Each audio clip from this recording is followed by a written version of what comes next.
देगा। கர்த்தர் நல்லவர். परमेश्वर भला है। மீண்டுமாக இந்த இரண்டாவது நாள் கூடுகைக்கு உங்களை நான் வரவேற்கிறேன். फिर से मैं दूसरे दिन के सभा में आप सबों को स्वागत करते हैं। நேற்றைய நாளிலே நாம் தியானித்த எல்லா காரியங்களும் உங்களுக்கு ஆசீர்வாதமாக இருந்திருக்கும் என்று நம்புகிறேன். कल के दिन में हम लोग जो कोई बातों को अध्ययन किए हैं वो सब हमारे लिए लाभदायक रहा करके हम विश्वास करते हैं। இந்த கடைசி நாளிலும் ஆண்டவர் உங்களோடு கூட இடைப்படுவார் என்று நான் விசுவாசிக்கிறேன். इस आखिरी दिन में भी जरूर परमेश्वर की आत्मा आप लोगों से बर्ताव करेगा करके मैं विश्वास करता हूँ। எல்லாரும் நல்லா தூங்கி எந்திரிச்சு ஃப்ரெஷ்ஷா வந்திருப்பீங்க அப்படின்னு நம்புறேன். सब लोग अच्छा से सोकर उठकर अभी एकदम ताजा होकर आए हैं करके विश्वास करते हैं। இல்லையா? क्या नहीं है क्या? அதெல்லாம் விழித்திருந்து ஜெபித்து விட்டு வந்திருக்கிறோம் அப்படிங்கிற மாதிரி உட்கார்ந்திருக்கீங்களே. कुछ लोग तो देखने में ऐसे लग रहे हैं कि पूरे रात भर हम लोग जागते हुए प्रार्थना करके आए हैं भैया करने लग रहा है। நல்லவர்.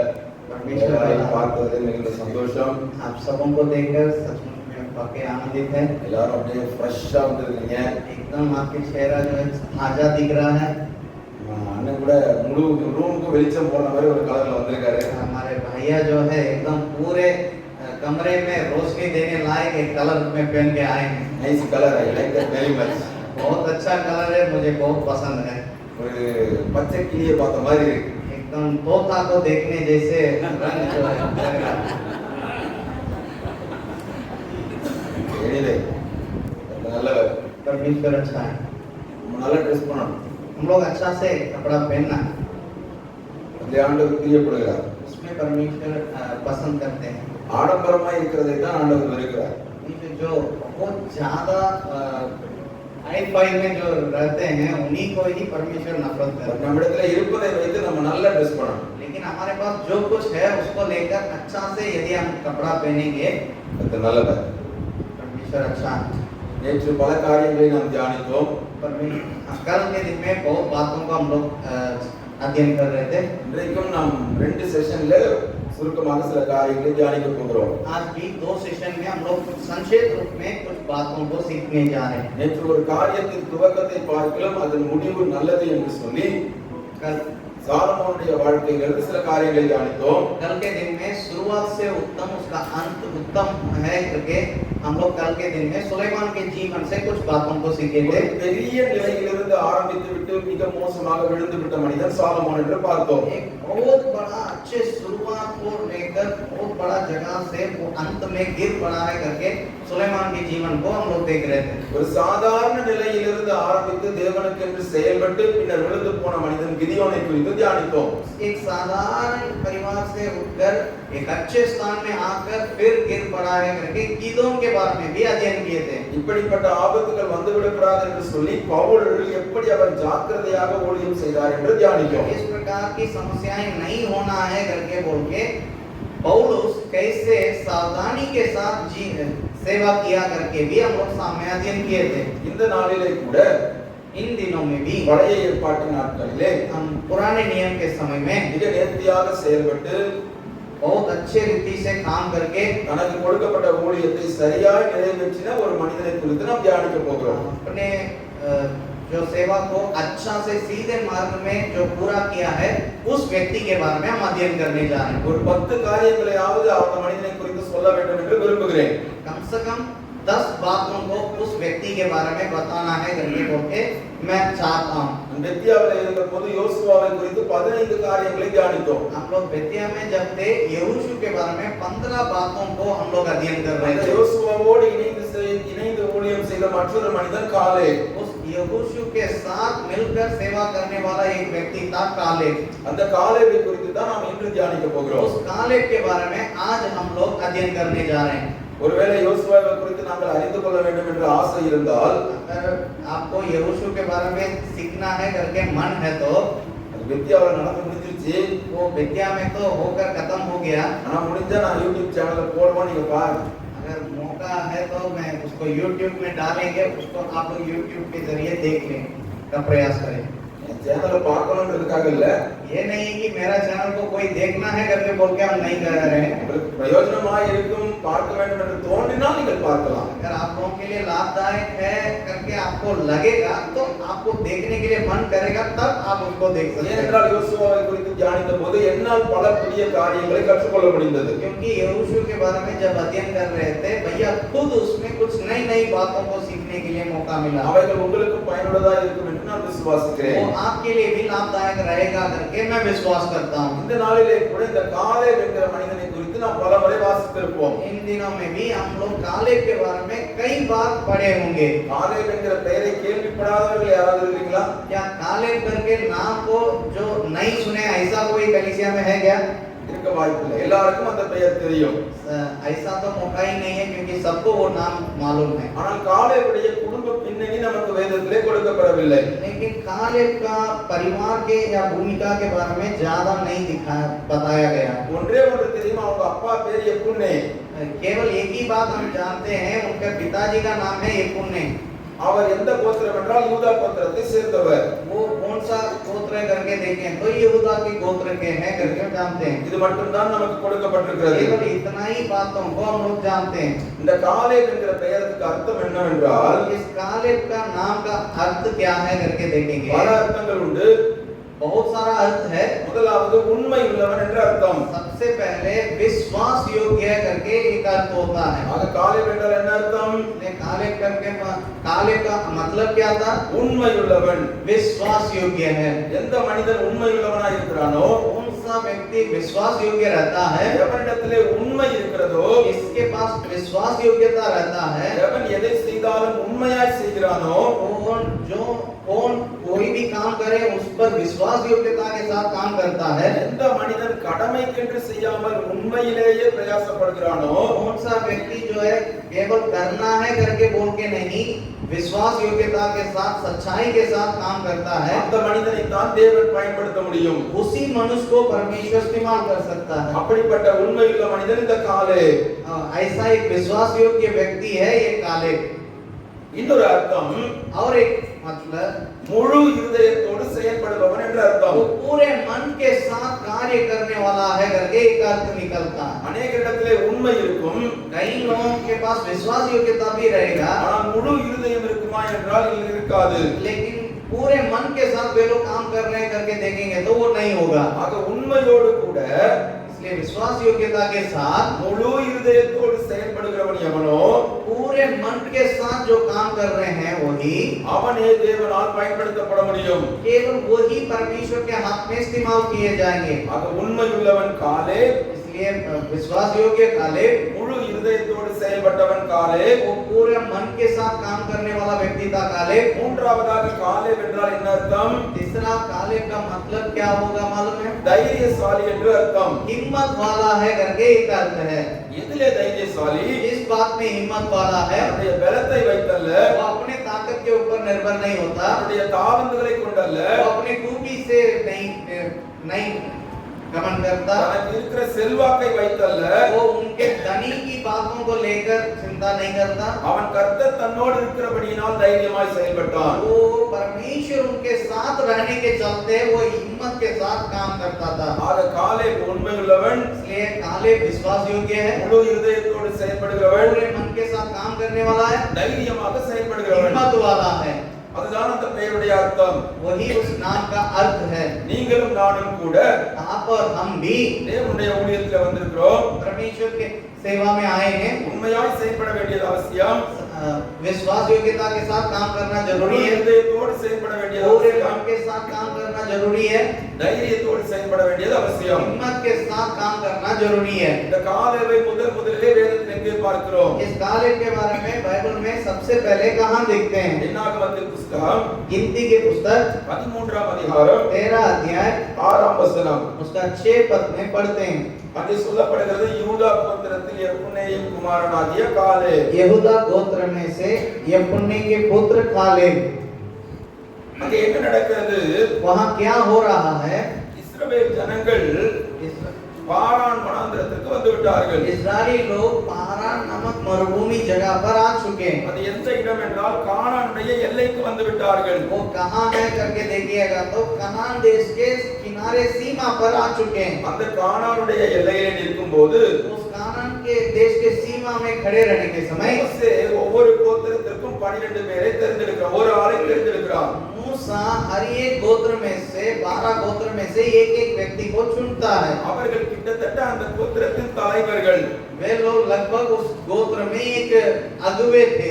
அவர்களிடத்திலே மோசே சொல்லுகிறார், उनमें उन लोगों के बीच में मूसा कहता है, நீங்கள் கானானுக்குள் செல்ல வேண்டும். आपको कानान देश में जाना है। கானான் தேசம் எப்படிப்பட்டது என்று பார்க்க வேண்டும். और कानान देश कैसा है करके समझना है। அங்கே இருக்கிற மனிதர்கள் எப்படிப்பட்டவர்கள் என்று பார்க்க और வேண்டும். वहाँ का लोग कैसे हैं करके देख के आना है। அது குடியிருப்புக்கு நல்லதா இல்லையா என்று பார்க்க வேண்டும். और बसने लायक जगह है कि नहीं करके जांचना है। அதை நாம் எப்படி மேற்கொள்ள வேண்டும் என்று நீங்கள் ஆராய வேண்டும். और उसको हम उस पर कैसे चढ़ाई करें करके आप लोग समझ के आना है। இதையெல்லாம் செய்து முடித்து விட்டு வாருங்கள் என்று சொல்லி ஒரு 12 பேரை தேர்ந்தெடுக்கிறார். ये सारे कामों को करना है करके बोल के ये 12 जन को चुनता है। அதிலே இந்த யூதா கோத்திரத்தில் இருந்து தேர்ந்தெடுக்கப்பட்டவன் காலே.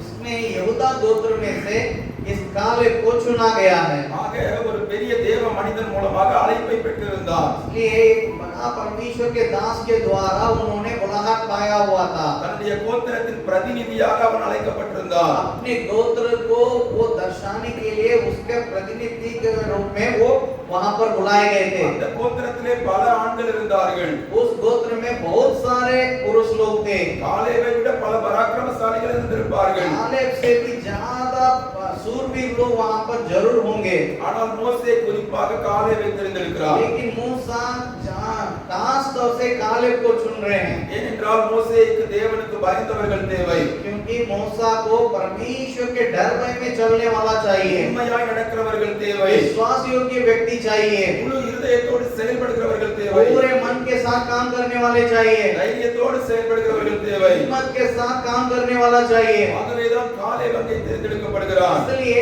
कालेब वहां पर चुने गए। ஆண்டவருக்கு உண்மையுள்ள மனிதர்கள் தேவை. परमेश्वर को भी विश्वास योग्य लोग चाहिए। முழு இருதயத்தோடு செயல்படுகிறவர்கள் தேவை. पूरे मन के साथ काम करने वाले चाहिए। தைரியத்தோடு ஊழியத்திலே ஓடுகிறவர்கள் தேவை. नियाव के साथ दौड़ने वाले सेवा में चाहिए। ஆகவேதான் உங்களையும் என்னையும் தேர்ந்தெடுத்திருக்கிறார். इसलिए आपको और हमको चुना है। ஹalleluya. हालेलुया। நீங்களும் நான் தான் புதிய ஏற்பாட்டிலே காலே. आप और हम ही नया नियम में कालेब है। பழைய ஏற்பாட்டிலே காலேபின் ஓட்டம் முடிந்து விட்டது. पुराना नियम का कालेब का दौड़ पूरा हो गया। புதிய ஏற்பாட்டிலே நம்முடைய ஓட்டம் இன்னும் தொடர்கிறது. नया नियम में हमारे दौड़ अभी भी आगे बढ़ रहा है। நம்முடைய ஓட்டம் எப்படி இருக்க வேண்டும்? हमारा दौड़ कैसे होना चाहिए? அதைத்தான் நாம் காலேபுடைய வாழ்க்கையிலே அறிந்து கொள்ள போகிறோம். उसी बातों को हम लोग कालेब का जीवन से जानने जा रहे हैं। என்ன நடந்தது? क्या हुआ था? 12 பேரும் சென்றார்கள். 12 लोग गए थे। இல்ல கவனிங்க. ध्यान से सुनिएगा। சந்தன் சுடுதண்ணி எடுக்க போறாரு, வேற ஒண்ணும் இல்ல. चंदन भाई गर्म पानी लेने जा रहा और कुछ नहीं है। சரி. என் தொண்டை ஒரு மாதிரி இருக்குதுன்னு எல்லாம் பதற வேண்டாம். मेरा गला बैठ रहा है करके कोई आपको टाइम है, அது கொஞ்ச நேரத்துல சரியாயிடும். वो थोड़ा देर में ठीक हो जाए। சரி. 12 பேரும் போனார்கள். वहाँ 12 लोग वहाँ जा रहे हैं। சுத்தி பார்த்தாங்களா கானான் தேசத்தை? पूरा कानान देश को उन लोग घूम फिर के देखे। கானான் தேசத்தை சுத்தி பார்த்தாங்க. उन लोग जरूर घूम के देखे। நல்ல தேசம்னு பார்த்தாங்க. वो अच्छा देश है करके देखे। அங்க இருக்கிற கட்டடங்கள்லாம் சூப்பரா இருக்குன்னு பார்த்தாங்க. वहाँ जो मकान है सब अच्छा से बनाया हुआ करके देखे। நம்ம கூடாரங்கள்ல வாழ்ந்து கொண்டிருந்தோம். हम लोग तो तंबू में जी रहे थे।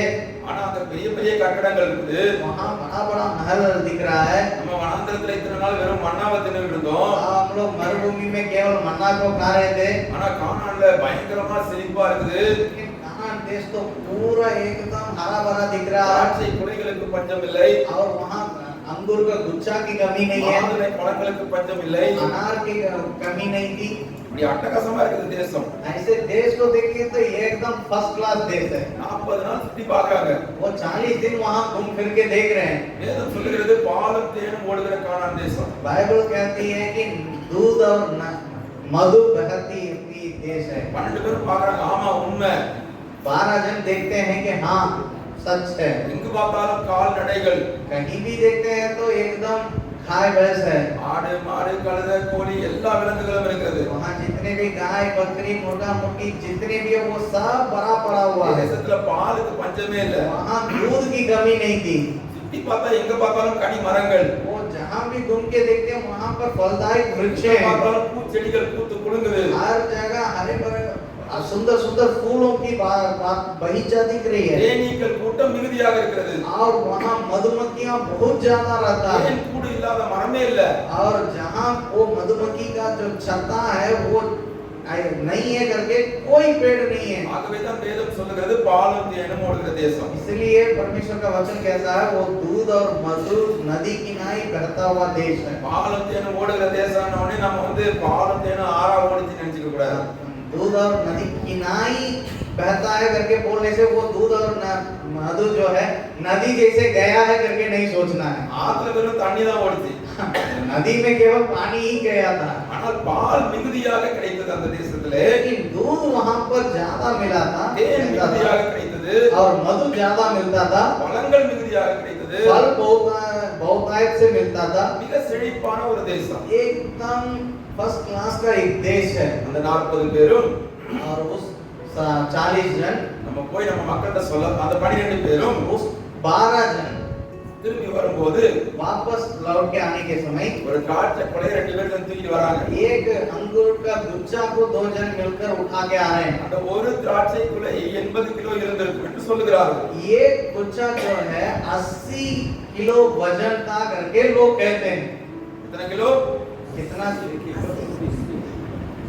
இன்னைக்கு நம்ம திராட்சை கொலை வாங்கணும்னா अगर हम आज गुच्छा को खरीदेंगे, ஒரு கொலையில மிஞ்சி போனா 25 திராட்சை இருக்கும். ये गुच्छा में मुश्किल से मुश्किल 25 अंगूर होगा। அதுல 5 திராட்சை பழம் அழுகி போயிருக்கும். उसमें 5 जो है सड़ा हुआ होगा। நமக்கு எடை போடும்போது அழகா காமிப்பாயிடுது. और हम लोगों को जब वजन करने के समय वो अच्छा वाला का इसे दिखाएगा, देखिए अच्छा दे रहे हैं। வீட்டுக்கு வந்து உள்ள திறந்து பார்த்தா தான் தெரியும் அழுகி போயிருக்கும். आप घर में आके उसको निकाल के देखिएगा तो नीचे कुछ सड़ा हुआ निकलेगा। ஆனா கானான் தேசத்துல அப்படி இல்ல. लेकिन कनान देश में ऐसा नहीं था। ஒரே ஒரு திராட்சைக்குள்ள 80 கிலோ எடை இருந்ததாம். एक अंगूर का गुच्छा जो है 80 किलो वजन निकल ஒரு रहा ஆள் தூக்க முடியல.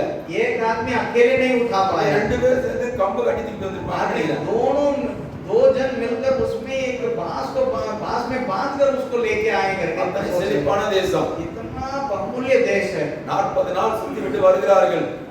40 दिन वे लोग घूम फिर के आ रहे हैं। இஸ்ரவேல் ஜனங்கள் எப்போ இவங்க வருவாங்கன்னு வெயிட் பண்ணிட்டே இருக்காங்க. इस्राएली लोग इंतजार कर रहे हैं कब वे लोग लौटेंगे। இன்னைக்கு இருக்கிற மாதிரி நான் இப்போ வீடியோ கால்ல என் பிள்ளைங்கள வீட்ல பேசுறேன். आज भैया जो है अपने बच्चों से वीडियो कॉल पे बातचीत की है। அந்த 40 பேரோட மனைவி பிள்ளைகள் வீட்ல வெயிட் பண்ணிட்டே இருந்திருப்பாங்க. उस 12 जन के लोगों का परिवार बच्चे जो है घर में इंतजार किए होंगे। பிள்ளைங்களா எங்க அப்பா போனாரு 40 நாள் ஆச்சு என்ன ஆனாரோ தெரியல அப்படின்னு கவலையோட உட்கார்ந்து இருப்பாங்க. और बच्चे सब सोच रहे होंगे कि मेरा पिताजी गए थे 40 दिन बीत गया क्या हुआ मालूम नहीं करके चिंता करते हुए होंगे। மனைவிமார்களும் கணவன் எப்ப வீட்டுக்கு வருவாருன்னு ஆவலா உட்கார்ந்து இருப்பாங்க வாசல்லே। और पत्नियां जो है कब उन लोगों के पति यहाँ आएंगे करके उनके वे लोग आशा लगाकर बैठे होंगे। நல்ல மனைவிமார்கள், अच्छे पत्नी, ஒரு சில மனைவிமார்கள் இருக்காங்க. कुछ पत्नी है அவர் எங்க போனா எனக்கு என்ன, वो कहीं भी जाए हमें क्या होगा, அவங்க வீட்டுக்கு வராம இருக்கிற வரைக்கும் பிரச்சனை இல்லை. जब तक नहीं आता हमको अच्छा लगता है। அப்படிப்பட்ட மனைவிகள் அல்ல, ऐसा पत्नी नहीं, நல்ல மனைவிகள். एक अच्छे पत्नियां। வெயிட் பண்ணிட்டே இருந்தாங்க. वे लोग इंतजार कर रहे थे। 41வது நாள் 12 பேர் வர்றாங்க. 41वां दिन 12 जन वापस लौट के आ रहे हैं। எல்லாரும் ஓடி போய் விசாரிக்கிறார்கள். सारे लोग दौड़ के जाके उनका हालचाल पूछ रहे हैं। தேசத்துக்கு போனீங்களா, आप लोग उस देश में गए थे, தேசம் எப்படி இருந்துச்சு, देश कैसा था, எப்படி இருந்துச்சு, कैसा था, நம்ம போய் அதை சுதந்திரிப்போமா, क्या हम उसको अपने वश में कर पाएंगे, எப்போ இந்த வனாந்தரத்தை விட்டுட்டு அந்த தேசத்துக்குள்ள போக போகிறோம், अब इस मरुभूमि को छोड़ के उस देश में जाएंगे। எல்லாரும் ஆர்வத்தோடு கேட்கிறார்கள். सब आशा लगाकर उनसे पूछताछ कर रहे हैं। யோசுவா வீட்லயும் காலேப் வீட்லயும் மட்டும் ரொம்ப சந்தோஷம். यहोशू के घर और कालेब के घर में ही केवल आनंद ही आनंद है। மீதி 10 பேர் வீட்ல சத்தமே இல்ல. बाकी 10 जन के घर में कोई आवाज नहीं निकल रहा है। ஏன்? क्यों? வந்தவங்க அவங்க வீட்ல சொல்றாங்க, जो कोई आया था उस 10 जन अपने घर में बोल रहे हैं, அட போமா ஏன் அந்த தேசத்தை பத்தி கேக்குறீங்க, क्यों तुम उस देश के बारे में पूछ रही हो। நீ பாட்டுக்கு பேசாம இரு. चुपचाप रहना। நாளை காலைல கிளம்பி எகிப்துக்கே போயிடலாம். हम कल सुबह उठ के मिस्र देश में ही लौट जाएंगे। தேசத்தெல்லாம் நம்மால சுதந்திரிக்க முடியாது. वो देश हमारे वश में नहीं आएगा। ஆக 10 பேர் வீட்டுல துக்க வீடு மாதிரி இருக்கு. वो 10 जन के घर जो है एकदम एक दुख गिरा हुआ एक व्यक्ति मरा हुआ घर जैसे वो दिख रहा है। ஆனா யோசுவா மற்றும் காலேபுடைய வீடு சந்தோஷமா பாட்டு ஆட்டம் பாட்டம் டான்ஸ் தான். लेकिन यहोशू और कालेब के घर में एकदम आनंद गीत है और नाच हो रहा है, ऐसा वातावरण है। மோசேயை சந்திக்க 12 பேரும் போகிறார்கள். और अगला दिन मूसा से मिलने के लिए 12 जन जा रहे हैं। மோசே உட்கார்ந்து கொடுங்க பாவுங்க ரிப்போர்ட் எல்லாம் கொடுங்கன்னு கேக்குறார். मूसा भी बोल रहा है कि आप सब अपना अपना रिपोर्ट जमा कीजिए। இப்ப முடிஞ்சு போன உடனே அண்ணன் ரிப்போர்ட் கேட்பாங்க. अभी आप खत्म करके जाने के समय भैया पूछेंगे कि रिपोर्ट जमा करो। பெத்தியாவுக்கு போனியப்பா இது என்னாச்சு ரிப்போர்ட் மீட்டிंग எப்படி இருந்துச்சு? और भैया बोलेंगे कि अब बेतिया में गए थे बाबू कैसा था मीटिंग करके भैया रिपोर्ट मांगेंगे। சென்னையில இருந்து ஒருத்தன் வந்தா அவனை கூப்பிட்டு நேபாளுக்கு போனியே நேபாளல போய் என்ன சாதிச்சீங்க? चेन्नई से एक भाई आया था उसको लेके नेपाल तक गया था। नेपाल में तुम लोग क्या ज्यादा काम किए? அப்படியே ஷாப்பூருக்கு வந்தீங்க ஷாப்பூர்ல போய் என்ன சாதிச்சு கிழிச்சீங்க அப்படின்னு ரிப்போர்ட் கேட்பாங்க. अब शाहपुर में आए हैं और शाहपुर में भी क्या काम किए हैं करके उनसे रिपोर्ट मांगा जाएगा। அதே மாதிரி தான் மோசே ரிப்போர்ட் கேக்குறார். वैसे ही मूसा रिपोर्ट मांग रहे हैं। ஜனங்கள் சொல்லுகிறார்கள் और लोग कह रहे हैं என்னாகமத்தின் புத்தகம் गिनती के पुस्तक 13வது அதிகாரம் 13 अध्याय 27ஆம் வசனத்துல தொடர்ச்சியா வாசிங்க. 27वां पद से लेकर लगातार पढ़ेंगे। இப்ப வாசிக்க வேண்டாம் வீட்ல போய் வாசிக்கோங்க. अभी नहीं घर में जाके पढ़ लीजिएगा। வசனம் நான் உங்களுக்கு சொல்லி கொடுத்துறேன். वो वचन में क्या कहा मैं आपको संक्षेप में बता दूं। அவர்கள் சொல்லுகிறார்கள் वे लोग बोल रहे हैं நாங்கள் போய் பார்த்து வந்த தேசம் ரொம்ப நல்ல தேசம். हम लोग जिस देश में गए थे वो बहुत अच्छा देश था। உண்மையிலேயே அது பாலும் தேனும் ஓடுகிற தேசம். सचमुच में वहाँ दूध और नदी बहने वाला देश है மிகவும் செழிப்பான தேசம். और बहुत अच्छा देश है। இத நான் கொண்டு வந்திருக்க திராட்சை பழைய பாருங்க. जो अंगूर का गुच्छा को हम लोग लाए हैं उसको देख लीजिए। அத்தனை செழிப்பான தேசம். और इतना फलपूर्ण देश है। ஆனால் लेकिन அப்படி ஆனால் இழுத்துட்டாச்சு. जब लेकिन करके बोला गया ஏதோ கோளாறுன்னு அர்த்தம். वहाँ कुछ बात बदलने वाला है करके अर्थ है। சொல்லுகிறார்கள் वे लोग कहने लगे அந்த தேசத்தின் குடிகள் மிகவும் மோசமான மனிதர்கள். वहाँ पर जो लोग रहते हैं वे लोग बहुत भयंकर लोग हैं। தங்களுடைய ஜனங்களை அவர்கள் பட்சிக்கிறவர்கள். उन लोग अपने ही लोगों को मार डालते हैं। அந்த ஜனங்களுக்கு முன்பாக उन लोगों के सामने நாங்கள் வெட்டுக்கிளிகளை போல இருந்தோம். हम लोग टिड्डियों के समान दिखते थे। என்ன சொல்றாங்க? क्या बोल रहे हैं? அந்த ஜனங்களுக்கு முன்பாக उन लोगों के सामने நாங்கள் வெட்டுக்கிளிகளை போல இருந்தோம். हम लोग टिड्डियों के समान दिख रहे थे। இது பிரச்சனை இல்ல. ये बड़ी बात नहीं है, ஏனென்றால் உண்மையிலே கானான்ல யார் இருந்தது? क्योंकि सचमुच में कनान में कौन कौन रहा करते थे? ராட்சத பிரதியான மனிதர்கள் இருந்தார்கள். वहाँ पर राक्षस लोग रहा करते थे। அரக்கர்கள் இருந்தார்கள். वहाँ पर पहलवान लोग रहा करते थे। ஆக அவர்கள் பார்வைக்கு இவர்கள் வெட்டுக்கிளிகளாகத்தான் தோன்றினார்கள். उन लोगों के नजर में इन लोग टिड्डी के समान ही दिखाई देते थे। ஆனால் அடுத்து சொல்லுகிறார்கள் लेकिन उसके बाद जो कहते हैं எங்களுடைய பார்வைக்கு हम लोगों के नजर में भी நாங்கள் வெட்டுக்கிளிகளை போல हम இருந்தோம். लोग टिड्डी के समान ही दिखाई देते थे। உங்களால வித்தியாசத்தை பார்க்க முடியுதா? क्या आप लोगों का दोनों के बीच के अंतर देखने को मिल रहा है? அவர்கள் சொல்லுகிற காரியம் என்ன? उन लोगों का कहने का मतलब क्या है? அவர்கள் பார்வைக்கு நாங்கள் வெட்டுக்கிளிகளை போல उन இருந்தோம். लोगों के नजर में भी हम लोग टिड्डियां जैसे दिख रहे थे। எங்களுடைய பார்வைக்கும் நாங்கள் வெட்டுக்கிளிகளை போல இருந்தோம். अपने नजर में भी हम लोग टिड्डी के समान ही दिख रहे थे। எப்பா சத்ரு உங்களை வெட்டுக்கிளி மாதிரி தான் பார்ப்பான். शत्रु जो है आपको टिड्डी के समान ही देखेगा உலக மனிதர்கள் உங்களை மைனாரிட்டியா தான் பார்க்கும். और पूरे संसार आपको माइनॉरिटी लोगों के रूप में ही देखेगा। அவங்க சொல்லுவாங்க நாங்க இந்துக்கள் தான் மெஜாரிட்டின்னு சொல்லுவாங்க. ये लोग बोलेंगे हम हिंदू लोग ही मेजॉरिटी लोग हैं, हम हिंदू लोग ही मेजॉरिटी लोग हैं करके बोलेंगे। ஆக எகிப்தியர் உங்களை வெட்டுக்கிளி மாதிரி தான் பார்ப்பாங்க. मिस्र देश के लोग आपको टिड्डी के समान देख सकते हैं। ஆனால் உங்கள் பார்வைக்கு நீங்க ஏன்பா வெட்டுக்கிளி மாதிரி தெரியுறீங்க? लेकिन अपने नजर में आप लोग क्यों टिड्डियों के समान दिखने लगे? உங்களுடைய பார்வைக்கு நீங்க தேவ பிள்ளைகள் போன்றல்லவா தெரிய வேண்டும். अपने नजर में आप परमेश्वर के संतान के रूप में ना दिखना चाहिए। நீங்க ஏன் உங்களை வெட்டுக்கிளி மாதிரி பாக்குறீங்க? आप क्यों अपने आप को टिड्डी के समान देख रहे हैं? உங்களை வெட்டுக்கிளியாவா நாங்க அனுப்பி வச்சோம்? क्या आप लोग को टिड्डी के रूप में ही भेजे थे क्या? ஒவ்வொரு கோத்திரத்தின் பிரதிநிதியாக வல்லவா அனுப்பி வைத்தோம். एक एक गोत्र से उसका प्रतिनिधि के रूप में ना आपको भेजे। உங்களை குறித்து உங்களுடைய பார்வை எப்படி இருக்கிறது? अपने बारे में अपने अपने नजर में क्या लगता है? நீங்களும் நானும் ஊழியம் செய்கிற பகுதி आप और हम जो यहाँ सेवा करते हैं, மிக கடினமான பகுதியா இருக்கலாம். शायद वो कठिन क्षेत्र हो सकता है, பல பயங்கரமான எதிர்ப்புகள் அங்கே இருக்கலாம். वहाँ बहुत बड़ा विरोध की बातें हो सकता है, மோசமான சபையை வெறுக்கிற கூட்டத்தார் அங்கே இருக்கலாம். वहाँ कलीसिया से गिरने नफरत करने वाले लोग होंगे. அவர்கள் ஏன் நம்மளை பார்த்து துரத்த விரும்புகிறார்கள்? क्यों उन लोग हमें देखकर हमें भगाना चाहते हैं? ஒன்று நம்ம புரிந்து கொள்ள வேண்டும். एक बातों का हमें समझना है. அவர்கள் நம்மை பார்த்து பயப்படுகிறார்கள், அதனால நம்மை துரத்துகிறார்கள். उन लोग हमें देख के डरते हैं, इसलिए हमें भगाना चाहते हैं. அவங்க நம்மளை பார்த்து பயப்படுறாங்கன்னா अगर उन लोग हमें देख के डरते हैं तो நம்ம வெட்டுக்கிளியா அவங்க வெட்டுக்கிளியா? हम लोग टीटी है कि उन लोग टीटियां हैं? நம்ம வெட்டுக்கிளி கிடையாது. हम लोग टीटियां नहीं है. நம்ம தைரியமா இருக்கிறதுனால தான் हम लोग याव के साथ रहने के चलते அவங்க இடத்துக்குள்ளேயே உட்கார்ந்து குளிய செய்றோம். हम लोग उनके जगह पर आकर सेवा कर रहे हैं. அவங்க பயங்கரமான ஆட்களா இருந்தும் उन लोग भयानक लोग होने के बावजूद भी இந்த வெட்டுக்கிளி மாதிரி இருக்கிற நம்மள துரத்துறாங்கன்னா इस टिट्टी के समान रहने वाले हम लोग उनको भगाने के लिए कोशिश करते हैं. அவங்க பெரியவங்க இல்ல, उन लोग बड़ा लोग नहीं है, நம்ம தான் பெரியவங்க. हम ही लोग बड़े लोग हैं. ஆக முதல்ல நம்மள வெட்டுக்கிளியா பார்க்க கூடாது. इसलिए हमें अपने आप को टिट्टी के समान देखना बंद करना है. தேவாதி தேவனுக்கு ஊழியம் செய்கிற ஊழியக்காரர்கள். हम परमेश्वर महान परमेश्वर को सेवा करने वाला सेवक लोग हैं. சாதாரணமாக ஒரு ஜெம்ஸ் என்கிற ஆர்கனைசேஷன்ல வேலை செய்றவங்க அல்ல. हम केवल साधारण एक जेम संस्था में काम करने वाला व्यक्ति ही नहीं. உலக பிரகாரமாக ஒரு சிஸ்டம் குள்ள நம்ம இருக்கிறோம். हम सांसारिक रूप में एक सिस्टमैटिक काम करने वाले जगह पर है. ஆனால் நாம் யாருக்கு வேலை செய்கிறோம்?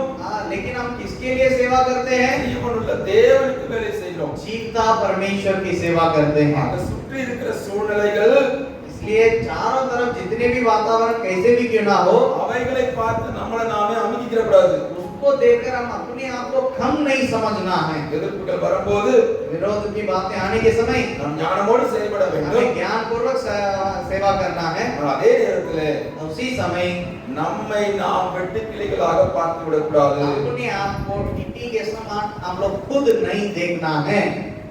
ஒரு என்ன நடக்கிறது?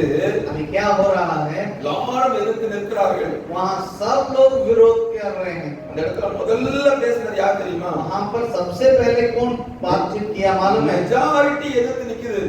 जो मेजॉरिटी लोग, अधिकतर लोग वहाँ विरोध कर रहे हैं. 12 பேர்ல 10 பேர் வேறு விதமாக பேசிக் கொண்டிருக்கிறார்கள். 12 जन में 10 जन जो है कुछ अलग तरीका से बातें कर रहे हैं. ஒரு கோர்ட்ல ஒரு கேஸ் வருதுன்னு வெச்சுப்போம். अगर एक कोर्ट में एक केस आता है तो 10 பேர் சாட்சி சொல்லுகிறார்கள். 10 जन गवाही दे रहे हैं. 8 பேர் இந்த பக்கம் சாட்சி சொல்றாங்க. और 8 जन इधर गवाही दे रहे हैं. 2 பேர் இந்த பக்கம் சாட்சி சொல்றாங்க. लेकिन 2 जन इस तरफ गवाही दे रहे हैं. யாரோட கேஸ் ஜெயிக்கும்? इसका केस जीतेगा. 8 சாட்சிகள் தான் ஜெயித்தவர்கள் என்று அறிவிக்கப்படுவார்கள். 8 गवाही जो है वही लोग जीत गया करके बोला जाएगा. அவங்க தான் மெஜாரிட்டி. क्योंकि वही लोग बहुमत में हैं. நான் இங்க மெஜாரிட்டி எதிர்மறையாக பேசிக் கொண்டிருக்கிறது. लेकिन यहाँ बहुमत में जो लोग हैं वे लोग ना उल्टा बातों को कहते हैं. 2 பேர் தான் பாசிட்டிவாக பேசிக் கொண்டிருக்கிறார்கள். केवल 2 जन ही अपने बातों को रखते हैं, सही बातों को रखते हैं. அந்த மெஜாரிட்டி கூட்டத்தோடு போய் சேர்ந்து கொள்ளாமல் अभी उस बहुमत लोगों के साथ जाके नहीं जुड़ रहे हैं. தேவ வார்த்தையை பேசின யோசுவாவோடு கூட தன்னை இணைத்துக் கொண்ட மனிதன் காலே. परमेश्वर के वचन को बोलने वाला यहोशू के साथ अपने संगति को जोड़ने वाला है काले. ஆக தேவனுக்காக பயன்பட வேண்டுமா? इसलिए परमेश्वर के लिए आप इस्तेमाल होना चाहते हैं. எப்போதும் எதிர்மறையாக பேசுபவர்களோடு கூட அல்ல. हर समय जो नेगेटिव सकारात्मक नकारात्मक की बातों को कहने वाला से नहीं. இந்த நேரமும் தேசத்துல இருக்கிற உபத்திரவத்தை பத்தியே பேசிக்கிட்டு இருக்கவங்க கூட அல்ல. जब कभी जो देश के उपद्रव की बातें, परेशानी की बातें, सताव की बातों को कहता है उनके साथ नहीं. தேசத்திலே தேவன் செய்கிற நன்மைகளை பேசுபவர்களோடு கூட இணைத்துக் கொண்டவன் காலே. देश की भलाई के लिए बातचीत करने वालों के साथ अपने आप को जोड़ दिया ये काले. நாம் யாரோடு கூட இணைந்து கொண்டிருக்கிறோம்? हम किसके साथ जुड़ के काम कर रहे हैं? எப்படிப்பட்ட மனிதர்கள் நம்மை சுத்தி இருக்கிறார்கள்? किस प्रकार का लोग हमारे चारों तरफ है? எதிர்மறையாக பேசுபவர்களோடு பேசி பேசி அதையே கேட்டுக்கொண்டிருப்போமானால் जो नकारात्मक की बातों को कहते रहते हैं, उन्हीं बातों को यदि हम सुनेंगे அவர்கள் நம்முடைய மனதையும் கரைய பண்ணி விடுவார்கள். वे लोग हमारे मन को भी पिघला देंगे. அப்படிப்பட்ட மனிதர்கள் நம்முடைய ஓட்டத்தை விட்டு விலக செய்து விடுவார்கள். उस प्रकार के लोग हमें अपने दौड़ से अलग कर देंगे. நம்ம எல்லாருக்கும் தெரியும் தேசத்துல பல எதிர்ப்புகள் இருக்கிறது என்று சொல்லி. सबको मालूम है हमारे देश में कई प्रकार की विरोध की बातें हैं. போன ஞாயிற்றுக்கிழமை பகாவில் இருந்தேன். पिछले पिछले इतवार हम पढ़ा कलीसिया में थे। இங்கே பிரபாகர் உங்களுக்கு தெரிந்திருக்கலாம், ஒரு சிலர் அவர் ஊழியம் செய்து கொண்டிருக்கிறார். शायद आप में कोई जानते होंगे, वहाँ हमारे प्रभाकर भाई जो है सेवा करते हैं। நான் கொஞ்சம் லேட்டா தான் போனோம், போய் ஆலயத்தை பார்த்தா நிறைஞ்சு வழியுது கூட்டம். हम लोग थोड़ा लेट से ही वहाँ गए हैं। वहाँ जाने के बाद पूरा चर्च भरा हुआ, भीड़ से भरा हुआ लग रहा है। 250-300 பேர் கிட்ட இருந்திருப்பாங்கன்னு நினைக்கிறேன். कम से कम 250-300 लोग होंगे करके विश्वास करते हैं। எனக்கு ரொம்ப சந்தோஷம். हमको बहुत अच्छा लगा। எல்லாம் ஒரு பக்கத்துல சபைக்கு இருக்கிற உபத்திரவத்தை தான் பார்க்கிறோம். ये सब लोग एक तरफ जो कलीसिया के लिए जो विरोध की बातें केवल उसी को देखते ஆனா हैं, ஆண்டவர் அவருடைய வேலையை அவர் செய்து கொண்டுதான் இருக்கிறார். लेकिन परमेश्वर उनका काम वो करते ही रहते हैं। ஆராதனை முடிந்த உடனே பிரபாகர் பேசிக் கொண்டிருக்கும்போது சொன்னார், उस आराधना खत्म होने के बाद जब प्रभा भाई बोल रहे थे, उस समय वो कह रहे थे 25 பேர் ஞானஸ்நானத்துக்கு ஒப்பு கொடுத்திருக்காங்க. भैया 25 जन बपतिस्मा के लिए अपने आप को सौंपे हैं। இந்த இடத்துல இவ்வளவு மொத்தமா முதல்ல ஒப்பு கொடுத்திருக்காங்க. इस इलाका में सबसे पहले इतने लोग एक साथ अपने आप को यही पहले बार है सौंपना। ஆக எதிர்ப்புகள் ஒரு புறம் இருக்கிறது, क्या विरोध की बातें एक तरफ है, சபைக்கு போராட்டங்கள் ஒரு புறம் இருக்கிறது, और कलीसिया के लिए समस्याएं एक तरफ है, ये है। ஆனால் ஆண்டவர் அவருடைய வேலையை செய்து கொண்டுதான் இருக்கிறார். लेकिन परमेश्वर अपने काम को करते ही रहते हैं। ஆக எந்த செய்திக்கு நம்ம அதிக முக்கியத்துவம் கொடுக்கிறோம்? और किस काम के लिए हम ज्यादा ध्यान दे रहे हैं? எதிர்ப்புகளை பற்றியே பேசிக் கொண்டிருந்தால் अगर हम विरोध की बातों के बारे में ही चर्चा करेंगे, நாமும் அந்த 10 போரை போல हम भी उस 10 जन के समान என்ன செய்து விடுவோம்? क्या कर लेंगे? அங்கே கடைசி வசனம் சொல்கிறது, आखिरी वचन कहता है, அவர்கள் ஜனங்களுடைய இருதயத்தை கரைய பண்ணினார்கள், वे लोग लोगों के मन को पिघला दिए, துர்ச்செய்தி பரப்ப செய்தார்கள். वे लोग जो नकारात्मक की संदेश को फैलाने लगे। முதலாவது காலேபுடைய வாழ்க்கையில் நாம் கற்றுக்கொள்கிறது என்ன? सबसे पहले कालेब के जीवन से हम क्या सीख रहे हैं? மெஜாரிட்டி மக்கள் எதிர்மறையாக பேசினாலும் बहुमत में लोग नकारात्मक की बातों को बोलने के बावजूद भी இவன் மட்டும் தேவனுடைய ஸ்தானத்திலிருந்து காரியங்களை பார்த்தான், தேவ மனிதனை போல பேசினான். कालेब केवल कालेब परमेश्वर के स्थान में रहने वाला के रूप में अपने आप को देखा और परमेश्वर के वचन के अनुसार बातें किया है। 10 பேரும் பயங்கரமா மோசேக்கு விரோதமா கோபமா நிக்கிறாங்க. और 10 लोग मूसा के खिलाफ में गुस्सा के साथ खड़े हैं। முதல்ல யார் எழுந்து பேசுறது தெரியுமா? सबसे पहले कौन उठ के बोला मालूम है? மோசே கூட பேசல, मूसा भी नहीं बोला, யோசுவா கூட பேசல, यहोशू भी नहीं बोला, முதல்ல எழுந்து பேசினது காலேப். सबसे पहले उठ के बोलने वाला था कालेब। அங்கே 30வது வசனத்திலே वहां 30वां आयत में அப்பொழுது காலேப் மோசேக்கு முன்பாக ஜனங்களை அமர்த்தி என்று पर வாசிக்கிறோம். कालेब ने मूसा के सामने प्रजा के लोगों को चुप कराने के विचार से कहा। என்ன சொல்லுகிறான்? क्या कर रहा था? 10 பேரையும் பார்த்து उस 10 जन को देखकर வாயை மூடிட்டு அமைதியா உட்காருங்க. आप मुंह बंद करके बैठिए चुपचाप। முதல்ல யோசுவா கூட பேசல. पहले यहोशू भी नहीं बोला। அந்த சூழ்நிலையிலே उस वातावरण में முதலாக எழுந்து பேசியது காலேப். सबसे पहले उठ के बोलने वाला था कालेब। காலேப் தான் முதலாவது தைரியமாக எழுந்து நிற்கிறான். सबसे पहले हिम्मत के साथ कालेब भी खड़ा हुआ। அவன் யாரோடு நிற்கிறான்? वो किसके साथ खड़ा है? யோசுவாவோடு நிற்கிறான். वो यहोशू के साथ खड़ा है। எதிர்மறையாக பேசினவர்களோடு கூட அல்ல, वो नकारात्मक की बातों को बोलने वालों के साथ नहीं, தேவ ஆவியின் கண்ணோட்டத்தோடு பார்க்கிற யோசுவாவோடு நிற்கிறான். परमेश्वर के आत्मा के नजरिया से देखने वाला यहोशू के साथ खड़ा है।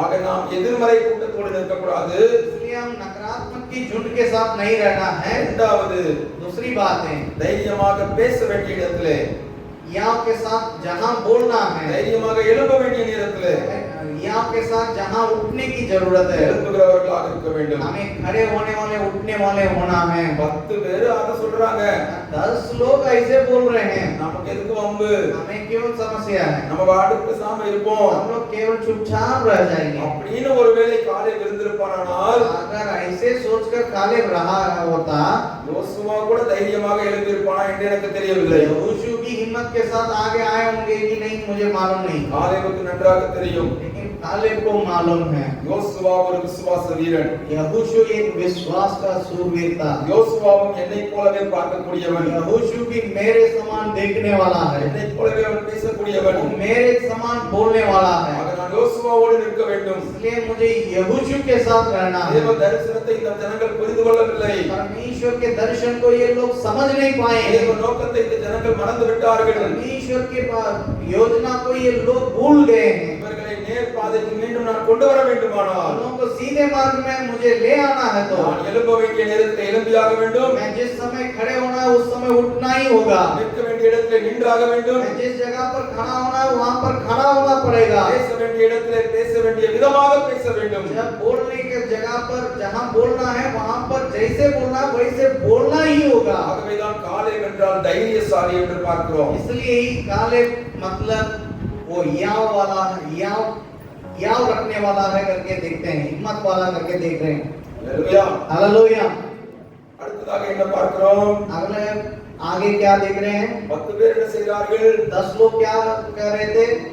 அங்க உள்ளதை உள்ளபடியே சொன்னார்கள். वहां जैसा वातावरण था वैसे ही बताए थे. 10 பேர் போய் சொன்னாங்களா? क्या 10 जन झूठ बोले थे क्या? உண்மையிலே ராட்சதர்கள் இருந்தார்கள்ல? सचमुच में वहां सूरवीर लोग थे ना? உண்மையிலே அவர்கள் பலசாலிகள் தானே? उन लोग वहां पहलवानी लोग थे ना? அங்க உண்மையை தான் சொன்னாங்க. वे लोग सच्चाई को ना बोले. ஆனால் காலேபுக்கும் அவர்களுக்கும் என்ன வித்தியாசம்? लेकिन कालेब और उन लोगों के बीच में अंतर क्या है? அவர்கள் உலகத்தின் கண் கொண்டு எல்லாவற்றையும் பார்க்கிறார்கள். वे लोग संसार के दृष्टि में सब कुछ देखते हैं. ஆனால் காலேப் தன்னுடைய ஆவிக்குரிய கண் கொண்டு பார்க்கிறார். लेकिन कालेब अपने आत्मिक नजरिया से देखता है.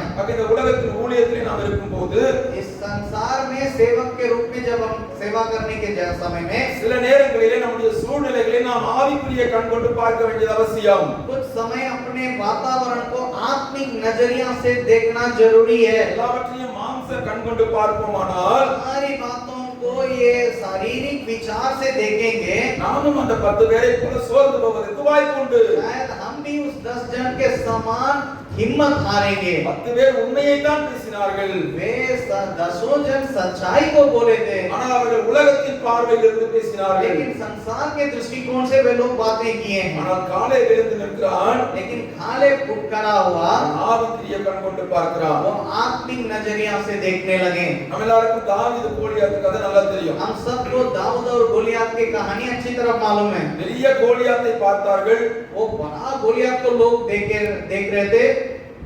40 நாட்கள் இஸ்ரவேலின் சேனை அமைதியாக நின்று கொண்டிருக்கிறது. 40 दिन वो इजराइल के सेना जो है चुपचाप खड़ा था. ஆனால் அங்கே ஒரு சின்ன தாவீது வருகிறான். वहां एक छोटा दाऊद आया. அவனும் கோலியாத்தை பார்த்தான். वो गोलियत को देखे. அவனும் இஸ்ரவேலின் சேனையை பார்த்தான். वो इजरायली के सेना को भी देखा. ஆனால் அவனுடைய பார்வை சற்று வித்தியாசமா இருந்தது. लेकिन उनके दृष्टिकोण थोड़ा भिन्न था. கோலியாத்தை நீ பெரிய மனுஷன் தான். गोलियत तुम शायद बड़ा आदमी होगा. ரொம்ப உயரமான ஆள் தான். बहुत लंबे व्यक्ति हो. உன்கிட்ட பெரிய ஆயுதங்கள் இருக்கிறது உண்மைதான். तेरे पास बड़े-बड़े हथियार हो सकता है, ये सच है. ஆனால் நீ யாரை நிந்தித்துக் கொண்டிருக்கிறாய்? लेकिन तुम किसको अपमानित कर रहे हो? ஜீவனுள்ள தேவனை நிந்திப்பதற்கு இந்த விருத்த சேதனம் இல்லாத கோலியாத் எம்மாத்திரம்?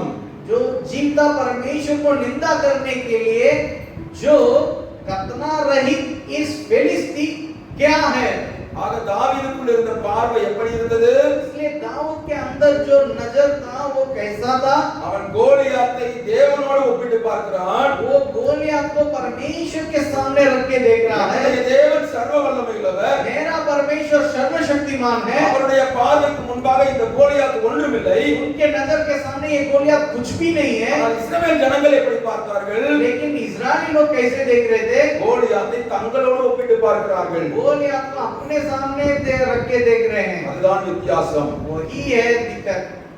वही अंतर है. அதுதான் வித்தியாசம். वही अंतर है. தாவீதுடைய பார்வை தேவனை வைத்திருந்தது. दाऊद का नजर परमेश्वर के सामने रख के था. ஆனால் சவுலும் சவுலின் சேனைகளும் தங்களை கோலியாத்தோடு ஒப்பிட்டு பார்க்கிறார்கள். साउल और उनके सारे सेना अपने साथ गोलियत को तुलना करके देखने लगे. அதே போன்றது நிலைமைதான் இங்கே காலேபுக்கும். वैसे ही एक वातावरण है यहाँ कालेब के भी. அந்த காட்சியை கொஞ்சம் யோசிச்சு பாருங்க. उस समय को थोड़ा सा कल्पना करके देखिए. தாவீது சின்ன பையனா வர்றான். दाऊद एक छोटा बच्चा के रूप में आ रहा है. தான்ட்ட என்ன இருக்குதுன்னு பார்க்கல. उनके पास क्या है करके वो देख नहीं रहा. அவன்ட்ட இருக்கிற பட்டய ஈட்டி எல்லாம் பார்க்கல. वो उनके पास जो बाला और तलवार है उसको भी नहीं देख रहा. அவனிடத்தில் ஒன்றும் இல்லை என்பது அவனுக்கு தெரியும். उनके पास कुछ भी नहीं है करके उन्हें मालूम भी है. ஆனால் தாவீது யோசிக்கிறான். लेकिन दाऊद सोच रहा है எனக்கு என்ன தெரியும் என்று யோசிக்கிறான். वो अपने मैं क्या जानता हूं करके वो सोचने लगा. அவனிடத்தில் என்ன இருக்கிறது என்று பார்க்கவில்லை. वो अपने पास क्या है करके देखने लगे. ஆனால் தனக்கு என்ன தெரியும் என்று பார்க்கிறான். लेकिन वो अपने में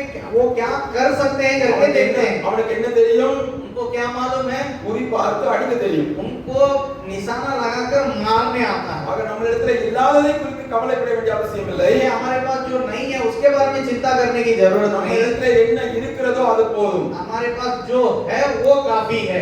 தாவீது வர்றார். दाऊद आ रहा है। கோலியாத் அங்க நிக்கிறார். गोलियत वहां खड़ा है। எப்பவுமே இந்த யுத்தம் நடக்க போகுதுன்னா कभी भी जब युद्ध हो रहा है तो வானத்துல பறக்கிற இந்த கழுகு காக்கா இந்த மாதிரி பறவைகளுக்கு நல்லா தெரியும். और जब युद्ध हो रहा है तो जैसे उखाब और जो कौवा है ये सब पक्षियों को अच्छा से मालूम है। இவங்க ஒருத்தர் வெட்டிக்கிட்டு சாக போறாங்க. ये लोग आपस में मार के गिरेंगे। நமக்கு இன்னைக்கு நான் வெஜிடேரியன் கிடைக்க போகுது. आज हम लोगों का मीट मिलने वाला है। அப்படின்னு ऐसे सोचकर பறவைகள்லாம் கூட்டம் போட ஆரம்பிச்சிரும். पक्षियां जो है वहां पूरा घेर के ऊपर उड़ने लगता है। 40 நாளா அந்த பக்கம் பெலிஸ்திய சேனை நிக்குது. 40 दिन वहां फिलिस्तीयों की सेना जो है वहां खड़ी है। இந்த பக்கம் இஸ்ரவேல் சேனை நிக்குது. इस तरफ इस्राएलियों की सेना खड़ी है। பறவைகள் சுத்திக்கிட்டே இருக்குது மேல. और वहां पर पक्षियां ऊपर घूमते फिरते रह रहा है। 40 நாளா சுத்துது. 40 दिन से वो घूम रहा है। கழுகுகள்லாம் ரொம்ப டயர்டா இருக்கும்னு நினைக்கிறேன். मैं सोच रहा हूं कि उकाब सब थक गया होगा। என்னடா அது ஒருத்தனை வெட்டிட்டு சாக மாட்டேங்கிறான். कोई मार नहीं रहा है कि 40 दिन चल रहा है। நமக்கு ஏதாவது சாப்பிட ஏதாவது கிடைக்கும் பார்த்தா ஒண்ணும் கிடைக்கலையே. हम सोच रहे हैं हम लोगों को कुछ खाने को मिलेगा करके सोच रहे कुछ नहीं मिल रहा है। அப்படின்னு சுத்திக்கிட்டே நிக்குது. वैसे ही वो घूमते फिर रहा है। ஆண்டவரே எங்களுக்கு ஆகாரம் தர மாட்டீரான்னு நிக்குது. वो सोच रहा है कि हे प्रभु हमें कुछ मिलेगा कि नहीं करके बोल के खड़ा है। வசனத்துல நம்ம வாசிக்கிறோம்ல, जब हम पढ़ते हैं ना காட்டு பறவைகளை கூட அவர் போஷிக்கிறார்னு வாசிக்கிறோம்ல, आकाश के पक्षियों को भी वो खिलाता है करके हम पढ़ते हैं ना। திடீர்னு காட்சி மாறுது. अभी वातावरण बदल रही है। தாவீது ஒரு சின்ன பையன் வர்றான். दाऊद एक छोटा बालक आ रहा है। அங்க பக்கம் பெரிய ராட்சதனாகிய கோலியாத் வர்றான். वहां पर एक बहुत बड़ा राक्षस गोलियत खड़ा है। இப்ப பறவைகள்லாம் ஜெபம் பண்ணிருக்கோம். अभी पक्षियां सब प्रार्थना किया होगा, ஆண்டவரே परमेश्वर தாவீது செத்தா अगर दाऊद मिलेगा அவன் मरेगा, அவன் ரொம்ப சின்ன பையனா இருக்கிறான். वो छोटा बच्चा है, பீஸ்லாம் சின்னதா தான் கிடைக்கும். वो छोटा छोटा पीसी हमें मिलेगा। கோலியாத் செத்தா अगर गोलियत मरेगा பெரிய பெரிய பீஸா तो கிடைக்கும். मोटा मोटा पीस मिलेगा। அதனால ஏதாவது பார்த்து செய்யுங்க इसलिए प्रभु कुछ दे के कीजिए। என்று பறவைகள் ஆண்டவரை வேண்டி இருக்கும் என்று ஒரு கற்பனையாக சொல்லப்படுகிறது. ऐसे वो पक्षियां जो है प्रार्थना किया होगा करके एक कल्पना के रूप में किसी ने कह रहा है। நான் சொல்ற பைபிள் எங்க இருக்குன்னு சண்டைக்கு வந்துடாதீங்க. आप बाइबल में कहां लिखा है करके पूछ के लड़ने मत आइएगा, मैं नहीं बोल रहा हूं। நான் புரிந்து கொள்ள வேண்டும் என்பதற்காக சொல்லுகிறேன். समझने के लिए कुछ आपका ध्यान को केंद्रित करने के लिए कह रहे हैं। ஆக பறவைகள் ஊக்கமாக 40 நாள் உபவாசம் இருந்து ஜெபிக்கிறார்கள். इसलिए 40 दिन उपवास रख के पक्षियां प्रार्थना कर रहा है। ஆண்டவரே இந்த கோலியாத்தோட தலை இன்னைக்கு விழுந்துச்சுன்னா प्रभु आज इस गोलियत का सर कटेगा, இந்த பெரிய பெரிய லெக் பீஸா கிடைக்கும். एकदम बड़ा बड़ा लेग पीस मिलेगा। இந்த பீஸா போட்டு ஏமாத்திராதீங்க. छोटा पीस गिरा के हमें धोखा मत दीजिए प्रभु। ஆண்டவர் அந்த ஜெபத்துக்கு பதில் கொடுத்தார். परमेश्वर उस प्रार्थना का उत्तर दिए। கோலியாத் கையில் கோலியாத் நெத்தியில் கல் பட்டது, அவன் தலை வெட்டப்பட்டது. गोलियत के सर पे वो पत्थर लगा और उनका सर काटा गया। எப்படி அந்த வெற்றி சாத்தியமானது? कैसे ये विजय संभव हुआ? ஒரே ஒரு வித்தியாசம் தான். एक ही फर्क था।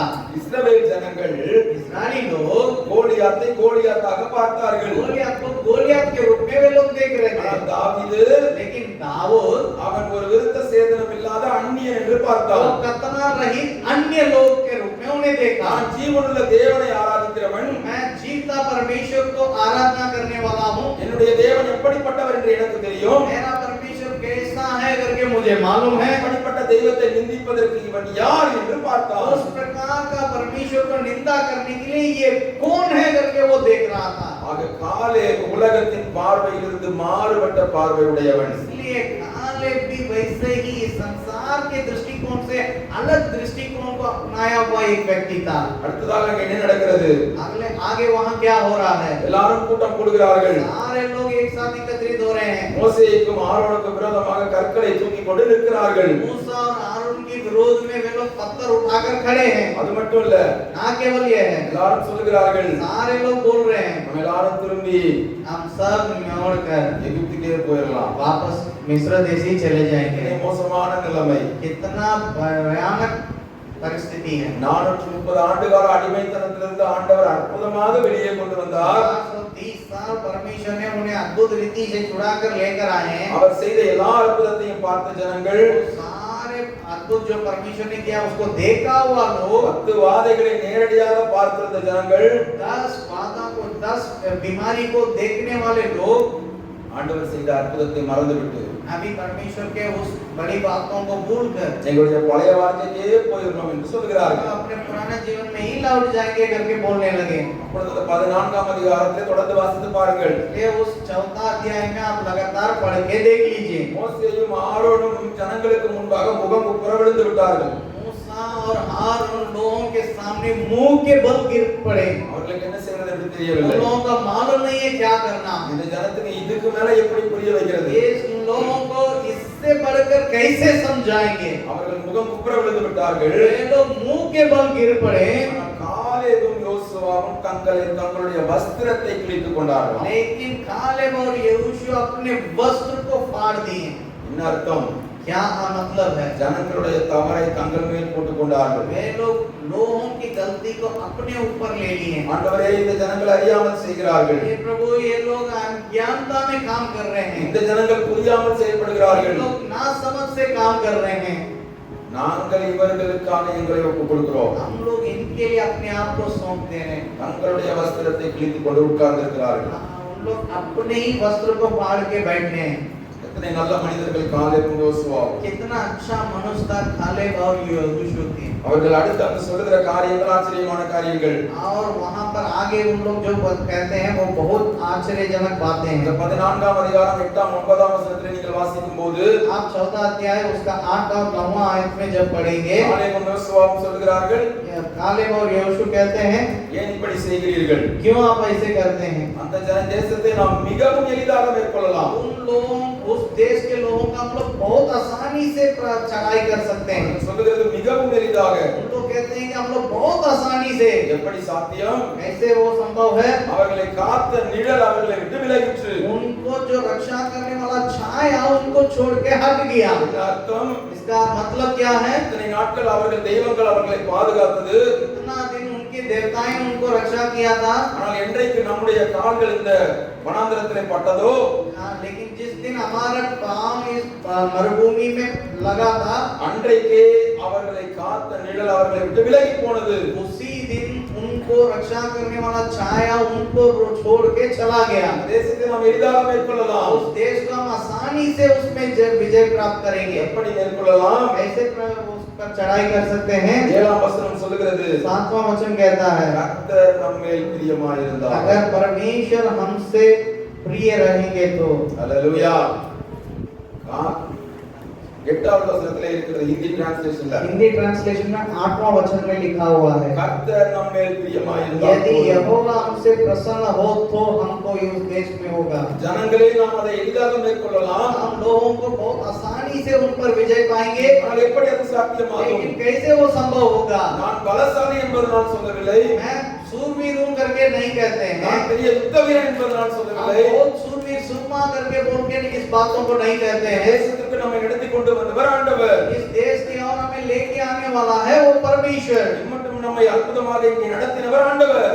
अभी तक हमें अद्भुत रीति से चलाने वाला है ये परमेश्वर। இது அவருடைய வாக்குத்தத்தம். ये उनका वादा है। இது அவர் நமக்கு வாக்கு பண்ணின ये தேசம். वो हमें वादा करके देने वाला एक देश था। கர்த்தர் நம்மேல் பிரியமாய் இருந்து விட்டால் போதும், अगर परमेश्वर हमसे प्रसन्न रहे तो தேசத்தை நாம் சுதந்தரிக்கலாம். हम उस देश को अपना सकते அப்ப हैं। என்றால் என்ன அர்த்தம்? इसका मतलब क्या है? நாம் கர்த்தருக்கு பிரியமாய் இருந்தால் हम परमेश्वर के प्रसन्न लायक जीवन जिएंगे, கர்த்தர் நம்மேல் பிரியமாய் இருப்பார். परमेश्वर हमसे प्रसन्न रहेंगे, அப்பொழுது தேசத்தை சுதந்தரிப்பது எளிதாகிவிடும். तब देश को अपने वश में करना बहुत आसान हो जाएगा। நம்முடைய ஊழியமும் நேர்த்தியாய் முடிய வேண்டுமானால், हमारा जो सेवा पूरे होना है तो भरपूर रीति से पूरा होना है तो நம்முடைய ஊழியத்தின் துவக்கம் முதல் हमारे सेवा की शुरुआत से लेकर ஊழியத்தின் முடிவு மட்டும் हमारे सेवा के अंत तक கர்த்தர் நம்மேல் பிரியமாய் இருப்பாரானால், परमेश्वर हमसे प्रसन्न रहेंगे। நாம் கர்த்தருக்கு பிரியமாய் हम இருப்போமானால் परमेश्वर के प्रसन्न जिएंगे तो தேசத்தை சுதந்தரிப்பது எளிதாகிவிடும். हम देश को अपने वश में करना बहुत आसान हो जाएगा। அதைத்தான் அங்கே காலே முக்கியப்படுத்துகிறான். उसी बातों को खाले वहां पर खास बातों के रूप में कहता है। கர்த்தர் நம்மேல் பிரியமாய் இருந்தால் போதும், यदि परमेश्वर हमसे प्रसन्न रहे तो எப்பேற்பட்ட மலையையும் தகர்க்கலாம். कितने भी बड़े पहाड़ को हम लोग हटा सकते हैं। அதுதான் ரகசியம். वही वेद की बात है। அந்த ரகசியத்தை புரிந்து கொள்ளாத 10 பேர் जो इस रहस्य को जो नहीं समझते उस 10 जन இங்கே எதிர்த்து நின்று கொண்டிருக்கிறார்கள். वहां विरोध करके खड़े हैं। இந்த ஜனங்களுக்கு எப்படி புரிய வைப்பது என்று யோசுவாவுக்கும் காலேபுக்கும் தெரியவில்லை. ये लोगों को कैसे समझाएं करके यहोशू और कालेब को समझ में नहीं आया। ஜனங்கள் எப்படியாவது இவர்களை கல்லெறிந்து கொள்ள வேண்டும் என்று இன்னும் மூர்க்கம் கொண்டு எழும்புகிறார்கள். और लोग कैसे भी इन्हें पथराव करना है करके पत्थर उठा के मूर्खता के साथ खड़े हैं। 10ஆம் வசனத்தின் பிற்பகுதி சொல்கிறது, और 10वां आयत के अंतिम भाग कहता है, அப்பொழுது கர்த்தருடைய மகிமை அங்கே இறங்கிற்று. तब यहोवा का तेज मिलाप वाले तंबू में उतर आया। தேவனுடைய மகிமை இறங்குமானால் अगर परमेश्वर की महिमा उतरेगा तो, நம்முடைய ஊழியத்தின் பகுதிகளிலே தேவ மகிமை வெளிப்படுமானால், परमेश्वर के तेज हमारे क्षेत्र में प्रकट होगा तो எல்லா எதிர்ப்புகளும் அடங்கி போகும். सारे विरोध की बातें बंद हो जाएगा। ஆண்டவர் சில காலங்களை அனுமதித்திருக்கிறார். परमेश्वर कुछ समय को निर्धारित किए हैं। ஆண்டவர் எல்லா நாட்களிலும் பொறுமையாய் இருப்பவர் அல்ல. परमेश्वर हर एक दिन शांत नहीं बैठेंगे। சத்துருக்கென்று சில காலம் கொடுக்கப்பட்டிருக்கிறது. वो शत्रु के लिए कुछ दिनों को देखकर केवल रखेंगे। பேசுகிறவர்கள் பேசட்டும், उन लोग जो बोलते हैं वे उन लोग को बोलने दीजिए, நிந்திக்கிறவர்கள் நிந்திக்கட்டும். जो निंदा करते हैं उनको निंदा करने दीजिए। வெளியிலிருந்து வருகிற நிந்தனையாய் இருக்கலாம், शायद बाहर से आने वाला निंदा हो सकता है, அல்லது நம்மோடு இருக்கிறவர்கள் கொண்டு வருகிற எதிர்ப்பாய் இருக்கலாம். या हमारे साथ रहने वाले लाने वाला एक विरोध की बात हो सकता है। எல்லா எதிர்ப்புகளும் அடங்க வேண்டுமானால் सारे विरोध की बातें खत्म होना है तो நம்முடைய வாயின் வார்த்தையினால் முடியாது, हमारे मुंह के शब्दों से नहीं होगा, நம்முடைய கையின் செயல்களினால் முடியாது, हमारे हाथों के प्रयास से नहीं होगी, நம்முடைய ஞானத்தினால் முடியாது. हमारे ज्ञान से नहीं होगा। ஒரு அளவிற்கு அதை தடுக்க முடியும். थोड़ा बहुत हम उसको रोकने के लिए प्रयास कर सकते हैं, ஆனால் தேவ மகிமை எப்போது இறங்குகிறதோ लेकिन जब परमेश्वर का तेज उतर आता है அப்பொழுது அங்கே மாற்றம் உண்டாகும். वहां पर परिवर्तन होगा। ஜனங்கள் கல்லெறியை ஆயத்தமான உடனே लोग जब पथराव करने के लिए तैयार हो रहे थे, तुरंत யோசுவாவையும் காலேபையும் காப்பதற்காகவே தேவ மகிமை அங்கே இறங்கிற்று. वहां यहोशू और कालेब को बचाने के लिए परमेश्वर का महिमा वहां पर चला आया। நீங்களும் நானும் ஊழியம் செய்கிற பகுதியிலே நிச்சயமாக தேவ மகிமை வெளிப்படும். आप और हम जहां सेवा करते हैं वहां पर सचमुच परमेश्वर की महिमा प्रकट होगा। நம்முடைய தேவன் எப்படிப்பட்டவர் என்பதை ஜனங்கள் காண்பார்கள். हमारा परमेश्वर किस प्रकार का परमेश्वर करके लोग देखेंगे। அவருடைய கிரியைகளை நாம் மட்டுமல்ல ஜனங்களும் பார்ப்பார்கள். उन लोगों के परमेश्वर के क्रिया को केवल हम नहीं, लोग भी देखेंगे। மாறுதல்களை தேசத்திலே கட்டளையிடுவதற்கு ஆண்டவர் உண்மையுள்ளவர். परिवर्तन को देश में लाने के लिए परमेश्वर विश्वास योग्य है। நாம் கர்த்தருக்கு பிரியமாயிருந்தால் हम परमेश्वर के प्रसन्न लायक रहे उतना काफी है। பல காரியங்கள் நடக்கிறது. बहुत सारी बातें कहा गया है। தேவன் அங்கே மோசேயோடு பேசுகிறார். परमेश्वर वहां मूसा के साथ बर्ताव कर रहे हैं। என்னாகமம் 14ஆம் அதிகாரம் वहां गिनती के पुस्तक 14 अध्याय 24வது வசனத்திலே 24वां आयत में தேவன் மோசேயினிடத்திலே பேசுகிறார். परमेश्वर मूसा के साथ बात कर रहे என் हैं। தாசனாகிய காலே मेरा दास कालेब के வேறே ஆவியை உடையவனாய் இருக்கிறபடியால் और ही आत्मा है, அவன் மட்டும்தான் கானானிலே பிரவேசிப்பான் என்று சொல்லுகிறார். केवल वही कनान देश में प्रवेश करेगा करके कह रहे हैं। நல்லா கவனிங்க நான் சொல்றத. मेरी बातों को थोड़ा ध्यान से அந்த सुनिएगा। 24ஆம் வசனத்திலே उस 24वां आयत में தேவன் மோசேயிடத்திலே பேசுகிறார். परमेश्वर मूसा के साथ बातचीत कर रहा அவர் है। அங்கே சொல்லும்போது वो जब कहते हैं யோசுவாவின் பெயரை கூட குறிப்பிடவில்லை. वहाँ यहोशू का नाम भी नहीं बोल रहे हैं। நன்றாக கவனித்து வாசிப்பீர்களானால் आप ध्यान पूर्वक उसको पढ़िएगा। அங்கே சொல்லுகிறார், वहाँ पर कहा जा रहा है, என் தாசனாகிய காலே मेरा दास कालेब அவன் வேறே ஆவியை உடையவன். और ही आत्मा के साथ है। அவன் வேறே ஆவியை உடையவன். वो और ही आत्मा के साथ है। வேறே ஆவியை உடையவன் என்றால் என்ன? और ही आत्मा के साथ का मतलब क्या है? பல காரியங்களை சொல்லலாம். बहुत सारे बातों को कहेंगे। அவன் உலகத்தின் பார்வையிலிருந்து வித்தியாசமாக பார்க்கிறவன். वो संसार के दृष्टिकोण से अलग दृष्टिकोण से देखने वाला है। 10 பேருடைய பார்வை என்று அவன் பார்வை வித்தியாசமாக இருந்தது. वो 10 जन के दृष्टिकोण से इनका दृष्टिकोण अलग रहा। ஆகவேதான் தேவனே சாட்சி கொடுக்கிறார், इसलिए परमेश्वर ही गवाही दे रहे அவன் हैं வேறே ஆவி உடையவன் என்று சொல்லி. वो और ही आत्मा के साथ है करके। இரண்டாவது அவன் தன்னுடைய தரிசனத்தை புரிந்து கொண்டவன். दूसरा बात, वो अपने दर्शन को समझने वाला एक व्यक्ति வேறே है। ஆவி உடையவன் எப்படி இருப்பான்? जो और ही आत्मा के साथ है वो कैसा रहेंगे? உலகத்தை போல பார்க்க மாட்டான். वो संसार के दृष्टिकोण में नहीं देखेगा। இரண்டாவது தன்னுடைய தரிசனத்தை அவன் புரிந்து கொண்டவன். दूसरी बात, वो अपने दर्शन को समझने वाला व्यक्ति था, ஏனென்றால் அவனுக்கு நன்றாக தெரியும், क्योंकि उन्हें अच्छी तरह मालूम है எகிப்திலிருந்து ஆண்டவர் 10 வாதைகளை அனுப்பி விடுவித்ததற்கு ஒரு நோக்கம் உண்டு. मिस्र देश से 10 व्याधा को भेजकर लोग उन उनको लोगों को छुड़ाने का एक मकसद है। வனாந்திரத்திலே செங்கடலை கடக்க பண்ணினதற்கு ஒரு நோக்கம் உண்டு. वो मरुभूमि में लाल समुद्र को पार कराने के लिए एक मकसद है। வழியிலே மன்னாவினால் போஷித்ததற்கு ஒரு நோக்கம் உண்டு. रास्ता में मन्ना के द्वारा उन्हें भोजन खिलाए, उसका एक मकसद है। பகலிலே மேக ஸ்தம்பத்தினாலும் இரவிலே அக்கினி ஸ்தம்பத்தினாலும் நடத்தியதற்கு ஒரு நோக்கம் உண்டு. जो दिन में मेघ का स्तंभ में और रात में अग्नि स्तंभ में उन्हें चलाने के लिए एक मकसद है। ஒரு தரிசனம் இல்லாமல் ஒரு நோக்கம் இல்லாமல் ஆண்டவர் மட்டும் எங்களை நடத்தவில்லை.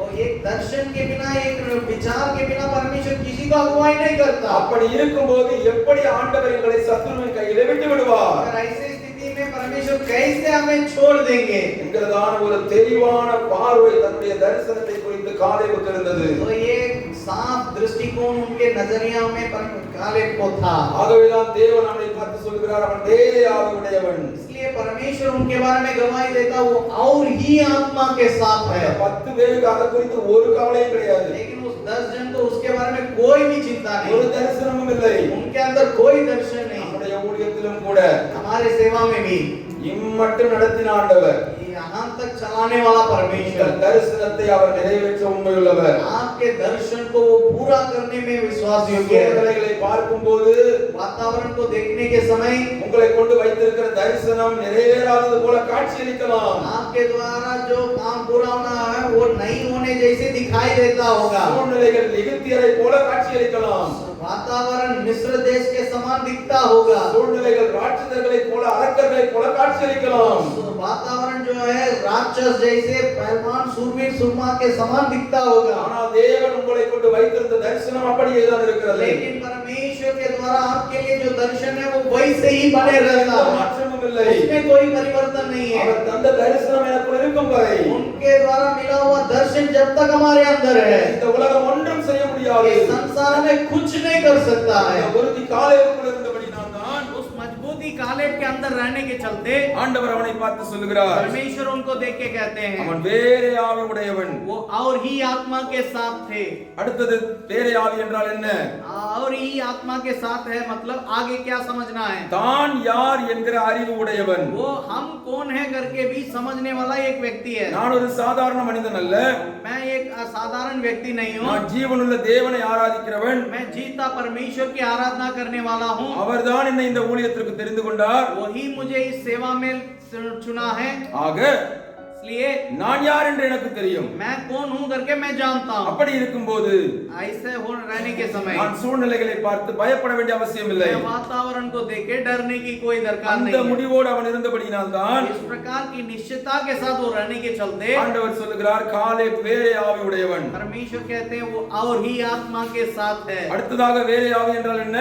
उसके बाद आगे और ही आत्मा के मतलब क्या होगा? அவன் தன்னை அறிந்திருந்தான். वो अपने आप के बारे में जानता था। தன்னை நடத்துகிறவர் யார் என்று அறிந்திருந்தான். मुझे चलाने वाला कौन है करके भी जानता था। ஆனால் அந்த 10 பேருக்கும் அந்த அறிவு சுத்தமாக இல்லை. लेकिन उस 10 लोगों को उस ज्ञान जो है एकदम नहीं था। என்னை இம்மட்டுமாக நடத்துகிறவர் தேவன் என்கிறதான புரிதல் அந்த 10 பேருக்கும் இருந்திருந்தால் अभी तक चलाने वाला परमेश्वर है करके एक समझ उनके अंदर उस 10 जन के अंदर रहा होता, அவர்களும் காலேபை போல் பேசி இருப்பார்கள். वे लोग भी कालेब के समान बोले होंगे। அவர்களுக்கு தரிசனத்தை குறித்த அறிவில்லை. उन लोगों का दर्शन के बारे में कोई ज्ञान नहीं தான் है। யார் என்கிற அறிவில்லை. वो अपने बारे में भी उन लोग कौन है करके भी जानते नहीं தன்னை है। நடத்துகிறவர் யார் என்கிற புரிதல் இல்லை. उनको चलाने वाला कौन है करके समझ नहीं है। ஆகவேதான் इसलिए அவர்கள் ஏமாந்து போனார்கள், वे लोग धोखा खाए, தோற்று போனார்கள். लोग हार माने। காலேப் உயர்ந்து நிற்கிறான். लेकिन कालेब अभी ऊंचे स्थान में आ रहा எந்த है। அளவிற்கு உயர்ந்து நிற்கிறான்? वो किस प्रकार का ऊंचे स्थान में आ रहा है? தேவனிடத்திலிருந்து சாட்சி பெறுகிற அளவிற்கு वो परमेश्वर के ओर से गवाही पाने लायक स्थान में காலேப் உயர்ந்து நிற்கிறான். कालेब आगे வேறே ஆவி உடையவன் காலேப். और ही आत्मा के साथ था कालेब। அல்லேலூயா. हालेलुया। ஆகவேதான் காலேபை நாம் உதாரணமாக பார்க்கிறோம். इसलिए ही कालेब को उदाहरण के रूप में हम देख रहे हैं। அதே வசனத்திலே தேவன் சொல்கிறார், वही वचन में परमेश्वर कहते हैं காலேப் வேறே ஆவி உடையவன். कालेब और ही आत्मा के साथ है அடுத்தது என்னை உத்தமமாய் பின்பற்றினான். और पूरे मन से मुझे पीछा किया। அடுத்து நாம் காலேபை குறித்து பார்ப்பது என்ன?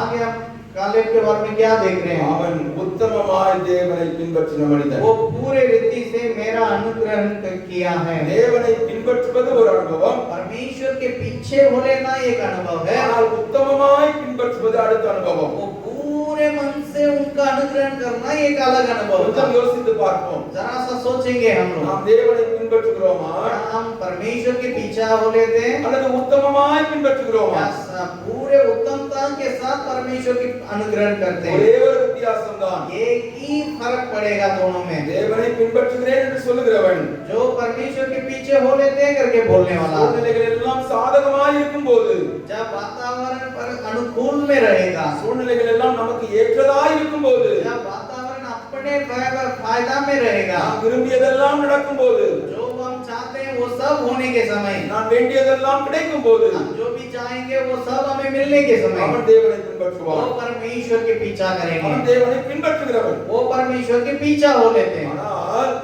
लेकिन உத்தமமாய் பின்பற்றுகிறவன் जो पूरे मन से परमेश्वर के पीछा हो எந்த लेते हैं, சூழ்நிலை வந்தாலும் சரி, कोई भी परिस्थिति में, என்ன நன்மை வாய்த்தாலும் சரி வாய்க்காவிட்டாலும் சரி, कोई भी भली बातें मिले या ना मिले, என்னுடைய வேண்டுதல் கேட்கப்பட்டாலும் சரி கேட்கப்படாவிட்டாலும் சரி, मेरी प्रार्थना की सुनवाई हो या ना हो, போராட்டங்கள் நிந்தனைகள் எனக்கு பெருகினாலும் சரி, समस्याएं और निंदा अपमान मेरे लिए बढ़ भी जाए फिर भी, ஆண்டவரை விட்டு விடாமல் அப்படியே பற்றிக் கொள்கிறவனே உத்தமமாய் பின்பற்றுகிறவன். परमेश्वर के त्यागे बिना पकड़े हुए थामे हुए रहने वाला ही परमेश्वर को पूरे मन से अनुग्रहण करने वाला है। அதான் ஆண்டவர் சொல்லுகிறார், इसलिए परमेश्वर कहते हैं, அரப்பையின் மேல் கை வைத்து हल के ऊपर हाथ रखकर பின்னிட்டு பார்க்கிறவன் पीछे मुड़ के देखने वाला அந்த ராஜ்யத்தில் பிரவேசிக்க முடியாது. मेरे राज्य में प्रवेश नहीं कर पाएगा। அரப்பையில் கை வைத்து விட்டார், हल जोतने के लिए हाथ लगाकर கடைசி வரை பின்பற்றுகிறவனே आखिरी तक पीछे हो लेने वाला, உத்தமமாய் பின்பற்றுகிறவன். पूरे मन के साथ वो पीछे हो लेने वाला होगा। கரண்ட் இல்ல, எல்லாருக்கும் வேர்க்குது எனக்கு தெரியும்.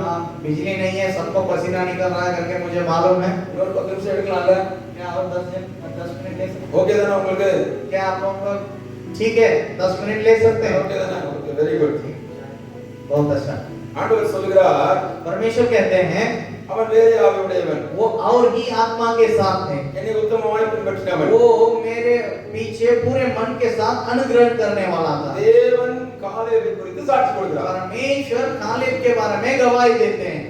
உபாகமத்தின் புத்தகம் व्यवस्था विवरण की पुस्तक 1ஆம் அதிகாரத்திலே उसका पहला अध्याय में மோசே இம்மட்டுமாக நடந்த காரியங்களை ஜனங்களுக்கு விவரித்து பேசுகிறான். वहाँ मूसा अभी तक क्या घटना घटी है करके लोगों को विस्तार रूप में समझा रहे हैं। அங்கே மோசே சொல்லுகிறான், वहाँ मूसा कहता है, தேவனே என்னிடத்தில் சொல்லியிருந்தார், परमेश्वर ही हमसे बोले थे, என்னை உண்மையாய் பின்பற்றினவன் காலேப். मुझे पूरे मन से अनुग्रहण करने वाला है। காலேப் வேறே ஆவியுடையவன். कालेब और ही आत्मा के साथ थे। 1ஆம் அதிகாரம் 36ஆம் வசனம். पहला अध्याय 36वां आयत, வாசிக்க வேண்டாம், புரிந்து கொள்ளுங்கள். आप उसको लिख के रख लीजिएगा। ஆக முதலாவது தேவனே காலேபை குறித்து சாட்சி கொடுத்தார். ये सबसे पहले कालेब के बारे में परमेश्वर ही गवाही दिए थे। தேவன் சாட்சி கொடுத்தார் என்று சொல்லி இப்பொழுது காலேபுடைய தலைவன் அவனை குறித்து சாட்சி கொடுக்கிறான். परमेश्वर ने गवाही दी करके अभी कालेब के अगुवे जो है वहां गवाही दे रहे हैं। நாம் தேவனிடத்திலே சாட்சி பெற வேண்டும், हमें परमेश्वर से भी गवाही पाना है மனிதர்களும் நம்மை குறித்து சாட்சி கொடுக்க और வேண்டும். लोग भी हमारे बारे में गवाही बोलना है। நம்ம எல்லாருக்கும் ஒரு கருத்து உண்டு, हम सबको एक विचार रहता है, நான் தேவனுக்கு முன்னாடி உண்மையா இருந்தா போதும், मैं परमेश्वर के सामने विश्वास योग्य रहे काफी है। அதெல்லாம் மனுஷனுக்கு தெரிய வேண்டிய அவசியம் இல்லை. ये कोई भी बात मनुष्य को किसी भी मनुष्य को जानने की जरूरत नहीं है। பண்ற அட்டகாசத்தெல்லாம் பண்ணிவிட்டு सारे बदमाशी करके மனிதர்கள்ட்ட சாட்சியை கெடுத்துட்டு और लोगों के बीच में अपने गवाही को बिगाड़ என் कर வாழ்க்கை ஆண்டவருக்கு தெரியும்னு சொன்னா और मेरा जीवन परमेश्वर जानता है करके बोले तो மனிதர்களுக்கு முன்பாக நடித்து விடலாம். मनुष्य के सामने हम लोग नाटक कर सकते हैं, ஆனா தேவன் அதை ஏற்றுக்கொள்கிறது இல்லை. परमेश्वर उसको ग्रहण नहीं करता। பவுல் சொல்லுகிறார், और पौलुस कहता है, தேவனுக்கு முன்பாகவும் परमेश्वर के सामने भी மனிதருக்கு முன்பாகவும் मनुष्यों के सामने भी குற்றமற்ற மனசாட்சி உடையவனாக இருக்க பிரயாசப்படுகிறேன். निष्कलंक मन की बातों को रखने के लिए, विचार को रखने के लिए मैं चाहता हूँ। தேவனும் நம்மை குறித்து சாட்சி கொடுக்க வேண்டும், परमेश्वर भी हमारे बारे में गवाही देना है, மனிதர்களும் நம்மை பார்க்கும்போது मनुष्य लोग भी हमारे बारे में गवाही देना நான் है। தேவனுடைய மனிதன் என்று சொல்ல வேண்டும். ये परमेश्वर का दास है करके बोलना है। ஆக इसलिए காலேபுடைய வாழ்க்கை முழுவதையும் கவனித்த மோசே சொல்லுகிறார், कालेब के जीवन को पूरे रीति से देखने वाला मूसा कहता है, காலே தேவனை உண்மையாய் பின்பற்றினவன். कालेब परमेश्वर को सच्चे मन से अनुग्रहण करने वाला था தேவன் கொடுத்த சாட்சி உண்மை என்பதை மோசே கண்டு உணர்ந்திருந்தான். और परमेश्वर के द्वारा मिलने वाला गवाह सच है करके मूसा यकीन मानने लगे उधर। நம்மை சுற்றி இருக்கிற மனிதர்கள் நம்மை பார்க்கும்போது हमारे चारों तरफ रहने वाले लोग जब हमें देखते हैं, நம்மை குறித்து என்ன சொல்வார்கள்? वे लोग हमारे बारे में क्या बोलेंगे? என்னை பார்க்கிறவர்கள் என்ன சொல்கிறார்கள்? मेरे बारे में देखने वाला मेरे बारे में क्या बोलते हैं? அவர்களுக்கு முன்னதாக நான் ஒரு மாதிரியாக நடந்திருக்கிறேனா? उन लोगों के सामने क्या मैं एक नमूनाता के जीवन पेश किए हैं? மனிதர்களுக்கு முன்னதாகவும் என்னுடைய சாட்சி வெளிப்பட்டிருக்கிறதா? क्या मनुष्यों के सामने मेरा गवाही प्रकट हुआ है? சற்று யோசித்து பாருங்கள். जरा हम सोचें, நம்மை நாமே நிதானித்து அறிந்தால் हम अपने आप को जांचेंगे तो நியாயம் தீர்க்கப்படும் என்று வாசிக்கிறோம். हम में न्याय नहीं होगी। அது மட்டுமல்ல, ना केवल वो है, யோசுவாவின் புத்தகம் 14ஆம் அதிகாரத்திலே यहोशू की पुस्तक उसके 14 आयत में அங்கே தேசத்தை பங்கிடும்போது वहां देश को बांटने के वक्त में காலேப் வந்து யோசுவாவிடத்திலே பேசுகிறான். वहां कालेब आकर यहोशू से बातें कर रहा है। அப்பொழுது அவன் தன்னை குறித்து சாட்சி கொடுக்கிறான். उस समय वो अपने बारे में गवाही दे रहे हैं। 40 வயதிலே நான் எப்படி தேவனை உத்தமமாய் பின்பற்றினேனோ 40 वर्ष में वो जैसे परमेश्वर का सच्चे मन से अनुग्रहण किया था, அப்பொழுது 85 வயதிலும் अभी 85 उम्र में भी நான் தேவனை உத்தமமாய் பின்பற்றி मैं இருக்கிறேன். परमेश्वर के सच्चे मन से पीछे हो लिया हूँ। என்னாகமம் 14:24 பார்த்தோம், தேவன் அவனை குறித்து சாட்சி கொடுத்தார். हिंदी की पुस्तक 14 के 24 में हम देख रहे थे परमेश्वर उनके बारे में गवाही दिए थे। ஆகமம் 1ஆம் அதிகாரத்திலே மனிதர்கள் காலேபை குறித்து சாட்சி கொடுக்கிறார்கள். व्यवस्था वर्ण पहला अध्याय में मनुष्य पर कालेब के बारे में गवाही दे रहे हैं। கிட்டத்தட்ட தன்னுடைய வாழ்வின் கடைசி பகுதியில் இருக்கிற காலேப் சொல்கிறான், நான் தேவனை உத்தமமாய் பின்பற்றி இருக்கிறேன். और अपने जीवन में अंतिम समय में खड़े होने वाला ये कालेब खुद कहता है, நம்முடைய अपने परमेश्वर को उत्तमता के साथ पीछे हो लिए। நம்முடைய வாழ்க்கையை நாம் திரும்பி பார்க்கும்போது जब हम अपने जीवन को मोड़ के देखते हैं, நம்மால் அப்படி ஒரு சாட்சி கொடுக்க क्या முடியும்? हमें अपने ऐसा ही गवाही देने बनेगा? நான் உத்தமமாய் தேவனை பின்பற்றி இருக்கிறேன் என்று தைரியமாக சொல்ல முடியுமா? मैं सच्चे मन से परमेश्वर के पीछे हो लिया हूं करके बोल ஒருவேளை पाएंगे? சந்தேகம் இருக்குமானால், अगर हमारे बीच में कोई संदेह है, நான் பின்பற்றவில்லை என்கிறதான ஒரு புரிதல் நமக்கு உண்டாகுமானால், अगर मैं ऐसा जीवन नहीं बिताया करके एक समझ हमारे अंदर आता இந்த है, நாளிலே கர்த்தர் அப்படிப்பட்ட காரியங்களை மாற்றுவாராக. इन दिनों में परमेश्वर ऐसे बातों को हमारे जीवन से अलग करने वाला है। காலேபை போல ஒரு வேலை ஆவியை நமக்கு கொடுப்பாராக. कालेब के समान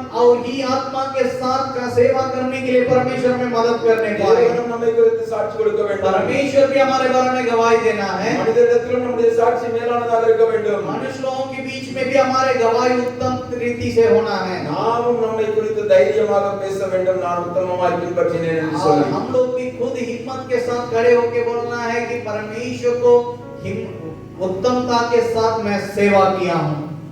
ஓட்டத்தின் முடிவிலே நம்முடைய மனசாட்சியே நம்மை குத்துகிறதாக மாறிவிடக்கூடாது. हमारे अंतिम समय में हमारा ही मन हमें तंग नहीं करना है। எல்லா சூழ்நிலைகளிலும், हर परिस्थिति में, தன் வாழ்க்கையின் ஆரம்பத்தில் மட்டுமல்ல, मेरे जीवन के शुरुआत में केवल नहीं, துவக்கம் முதல் முடிவு மட்டும், मेरे शुरुआत से लेकर अंत तक, ஆரம்பம் முதல் கடைசி மட்டும், उसके शुरुआत से लेकर आखिरी तक, சாதாரண நிலையில் இருக்கும் போதும், साधारण समय से भी, தேசத்திலே ஒரு பெரிய தலைவனாக உயர்ந்து இருக்கும் போதும், देश में बहुत बड़ा अगुवे बनने के बावजूद भी காலை ஒரு சிறந்த மனிதனாக அங்கே வெளிப்படுகிறான். कालेब एक बहुमूल्य मनुष्य के रूप में वहां पर प्रकटीकरण हो रहा है। இந்த ஒரு காரியத்தை சொல்லி முடிக்கிறேன். और एक बात को कहकर मैं अंत करूंगा। அந்த 14ஆம் அதிகாரம், उस 14 आयत 14 अध्याय, யோசுவா 14ஆம் அதிகாரம் यहोशू का 14 अध्याय 9ஆம் வசனம் முதல் தொடர்ந்து நீங்கள் வாசித்து பாருங்கள். 9वां वचन से लेकर लगातार आप पढ़ के देखिएगा। அவன் சொல்லுகிறான், वो कहते हैं யோசுவா இடத்திலே வந்து, यहोशू के पास आकर, ஏனென்றால் இவர்தான் யூதா கோத்திரத்துக்கு தலைவர். क्योंकि यही यहूदा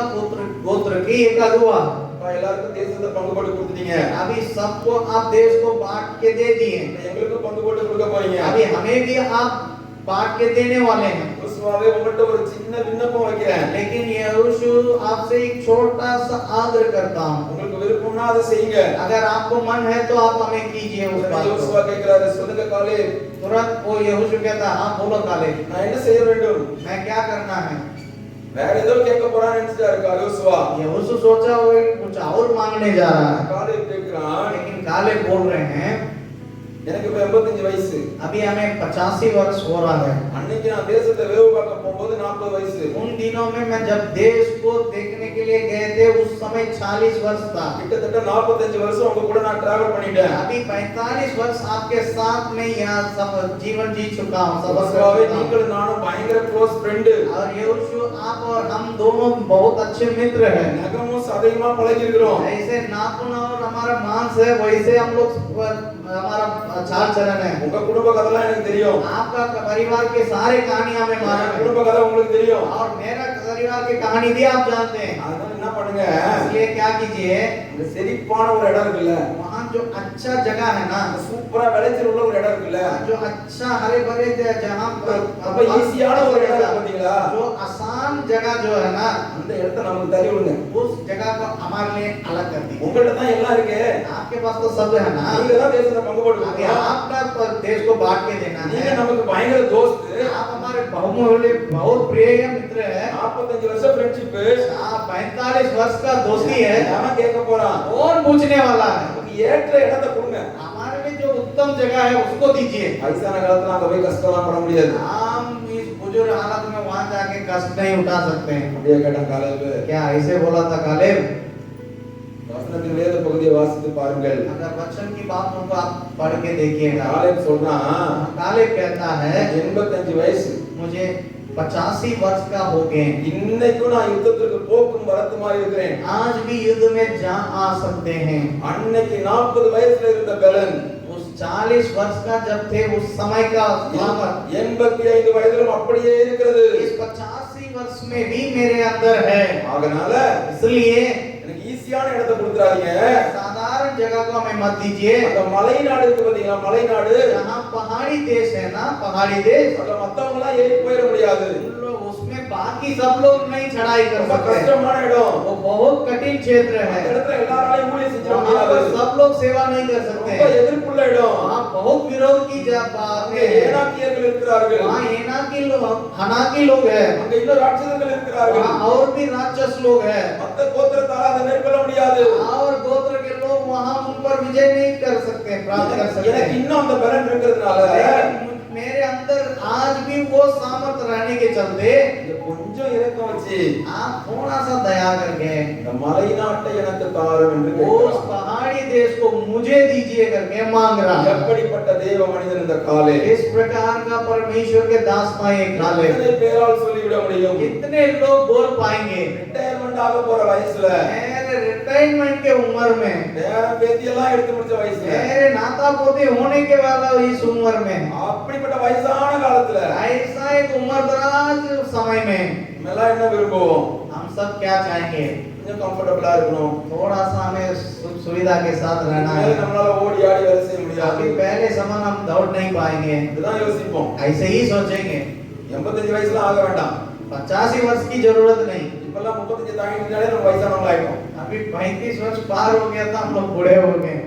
நான் காலேஜ் சொல்லுகிறேன், लेकिन खालिद कहता है 35 வயசான மனுஷன் எனக்கு மலைநாட்டை தாரும் என்று கேட்கிறார். 85 वर्ष का व्यक्ति मांग रहा है कि पहाड़ी देश को मुझे दीजिए। நேற்று பார்த்தோம் அல்லவா, कल देखे थे ना, நான் அடைந்தாயிற்று, मैं पा चुका हूँ, முற்றிலும் தேறினவனானே, सिद्ध हो चुका हूँ, நான் பிடித்துக் கொண்டேன் என்று मैं நினைக்க पकड़ மாட்டேன். चुका हूँ करके नहीं நான் सोचूंगा, தொடர்ந்து ஓட விரும்புகிறேன். लगातार दौड़ना चाहता हूँ। அதே ஆவியை காலை வெளிப்படுத்துகிறான். वही आत्मा को खालिद प्रकटीकरण कर रहा है। 45 ஆண்டு காலம் நான் ஊழியம் செய்திருக்கிறேன். 45 वर्ष में सेवा किया பல हूँ, யுத்தங்களை பார்த்து விட்டேன். कई युद्धों को देख चुका हूँ। யுத்தம் என்றாலே யூதா தான் முன்னாடி செல்ல வேண்டும். युद्ध है तो यहूदा गोत्रीय आगे जाना है। எல்லா யுத்தத்திலும் என்னுடைய பங்கு உண்டு. हर एक युद्ध में हमारी एक भाग है, ஆனால் நான் திருப்தியாகிறதில்லை. लेकिन फिर भी मैं तृप्त नहीं हुआ। நான் அடைய வேண்டிய காரியம் இன்னும் உண்டு. मैं और पाने के लिए बहुत बातें हैं, நான் செய்து முடிக்க வேண்டிய காரியம் இன்னும் அநேகம் உண்டு. मुझे और करने के लिए कई एक बातें हैं, என்னால் தான் செய்ய முடியும். वो सिर्फ मैं कर सकता हूँ। ஆகவே அது மலைநாடு தான். इसलिए वो जरूर पहाड़ी देश ही है, கடினமான அரக்கர்கள் உள்ள பகுதி தான். कठिन राक्षस रहने वाले जगह ही है, ஏனாக்கியர்கள் இருக்கிறார்கள், உண்மைதான். अनाकी लोग रहते हैं, वो सच तो है। ஆனால் தேவன் தந்த பலனம் என்னோடு கூட இருக்கிறது. लेकिन परमेश्वर के द्वारा मिला हुआ सामर्थ मेरे अंदर ஆகவே है। யோசுவாவை என்ன எனக்கும் என்று கேட்கிறார். கேட்கிறான். इसलिए वो यहोशू से कहता है, हे यहोशू मुझे भेजिए। அல்லேலூயா. हालेलुया। இத்தனை பெரிய தேவ மனிதன் காலே. कितना बड़ा परमेश्वर का दास था कालेब। அப்படிப்பட்ட ஆவி உள்ளவர்களாய் ஆண்டவர் நம்மை மாற்றுவாராக. ऐसे आत्मा के साथ रहने वाला के रूप में परमेश्वर हमें बनाने पाए। அது காலே எந்த தைரியத்துல அந்த மலைநாட்டை கேட்டான்? पर कालेब किस हिम्मत से उस बातों उस पहाड़ी देश को मांग किया। அவன்கிட்ட பலன் இருக்குது உண்மைதான். उनके अंदर सामर्थ्य है, वो तो सच है। சுகம் இருக்குது உண்மைதான். उनके पास ताकत है, ठीक है। இந்த நேரத்துல கூட அப்படியே மலையை ஏறி போக முடியும் உண்மைதான். वो इस समय ऐसे भी वो पहाड़ में चढ़ सकता है, ठीक है। ஆனா அவன் தன்னுடைய பலத்தை நம்பியா கேட்டான்? क्या वो अपने बल के ऊपर सामर्थ्य के ऊपर निर्भर होके ही बोला था क्या? அந்த वचनத்தை வாசித்து விடலாம். हम पढ़ लेंगे उस वचन को। யோசுவாவின் புத்தகம் यहोशू की पुस्तक 14ஆம் அதிகாரம் 4वां अध्याय 12ஆம் வசனம். 12वां वचन। அதன் பிற்பகுதியிலே उसके अंतिम में அவன் சொல்லுகிறான், அவன் कहता है, கர்த்தர் என்னோடு இருப்பாரானால் यहोवा मेरे संग रहे கர்த்தர் சொன்னபடி और जैसे उसने कहने के अनुसार அவர்களை துரத்தி விடுவேன். मैं उन्हें उनके देश से निकाल दूं। என்ன சொல்லுகிறான்? वो क्या कहता है? கர்த்தர் என்னோடு இருப்பாரானால் अगर यहोवा मेरे संग रहे நான் ஜெயிச்சிட முடியாது. मैं अपने में विजय नहीं प्राप्त कर सकता என்னுடைய हूं। பலத்தினால மேற்கொண்டு விட अपने முடியாது. सामर्थ्य से ये नहीं हो सकता, என்னுடைய தாளத்தினால மேற்கொண்டு விட मेरे முடியாது. बुद्धि से नहीं हो सकता। ஆனா எனக்கு ஒன்று தெரியும், लेकिन मुझे एक बात मालूम है, கர்த்தர் என்னோடு अगर இருப்பாரானால். परमेश्वर मेरे संग रहे। இப்பொழுது சற்று யோசித்து பாருங்கள். अभी जरा सा आप कल्पना करके देखिए, 45 ஆண்டுகளுக்கு முன்னர் 45 वर्ष के पहले தேசத்தை வேவு பார்த்து விட்டு வந்த பிறகு देश को लोग जांचने के लिए जाकर आने के बाद காலேப் சொன்ன வார்த்தை என்ன? कालेब क्या बोल रहा था? கர்த்தர் நம்மேல் பிரியமாய் இருந்தால் போதும். अगर परमेश्वर हमारे ऊपर प्रसन्न रहे काफी தேசத்தை है। நாம் மேற்கொண்டு விடலாம். उस देश पर हम चढ़ाई कर सकते हैं। இப்பொழுது 45 ஆண்டுகள் கழித்து अभी 45 वर्ष के बाद அவனுடைய வார்த்தையிலே மாற்றமே இல்லை. वो उसके शब्दों में कोई परिवर्तन नहीं। இப்பொழுதும் சொல்லுகிறான், अभी भी वो हिम्मत से कहता है, கர்த்தர் என்னோடு இருப்பாரானால். अगर परमेश्वर मेरा संग रहे, யார் இருந்தாலும் இல்லாமல் போனாலும், कोई मेरे साथ रहे या ना रहे, யார் இருந்தாலும் இல்லாமல் मेरे पास போனாலும், ताकत रहे या ना रहे, இந்த உலகத்திலே எத்தனை பெரிய சேனைகள் எனக்கு இருந்தாலும் இல்லாமல் ये போனாலும், संसार में मेरे साथ कोई सेना रहे या ना रहे, கர்த்தர் என்னோடு अगर இருப்பாரானால் परमेश्वर मेरे संग रहे, இந்த மலைநாட்டை நான் மேற்கொள்ள तो முடியும். उस पहाड़ी देश पर मैं विजय प्राप्त करूंगा। ஆகவே யோசுவா, इसलिए यहोशू இந்த மலைநாட்டை தாரும். इस पहाड़ी देश को मुझे दीजिए। கடைசி வரை கர்த்தரையே சார்ந்திருந்த மனிதன் वो யோசுவா. आखिरी तक परमेश्वर के ऊपर निर्भर होके जीने वाला था ये कालेब। கர்த்தர் காலேபை போல உங்களையும் என்னை மாற்றுவாராக. परमेश्वर कालेब के समान आपको और हमको बनाने पाए। அடுத்த செஷனிலே மீதமுள்ள சில காரியங்களை நான் காண்பித்து முடிக்க விரும்புகிறேன். अगला सेशन में और कुछ बातों को कहकर मैं अंत करने के लिए चाहता हूँ।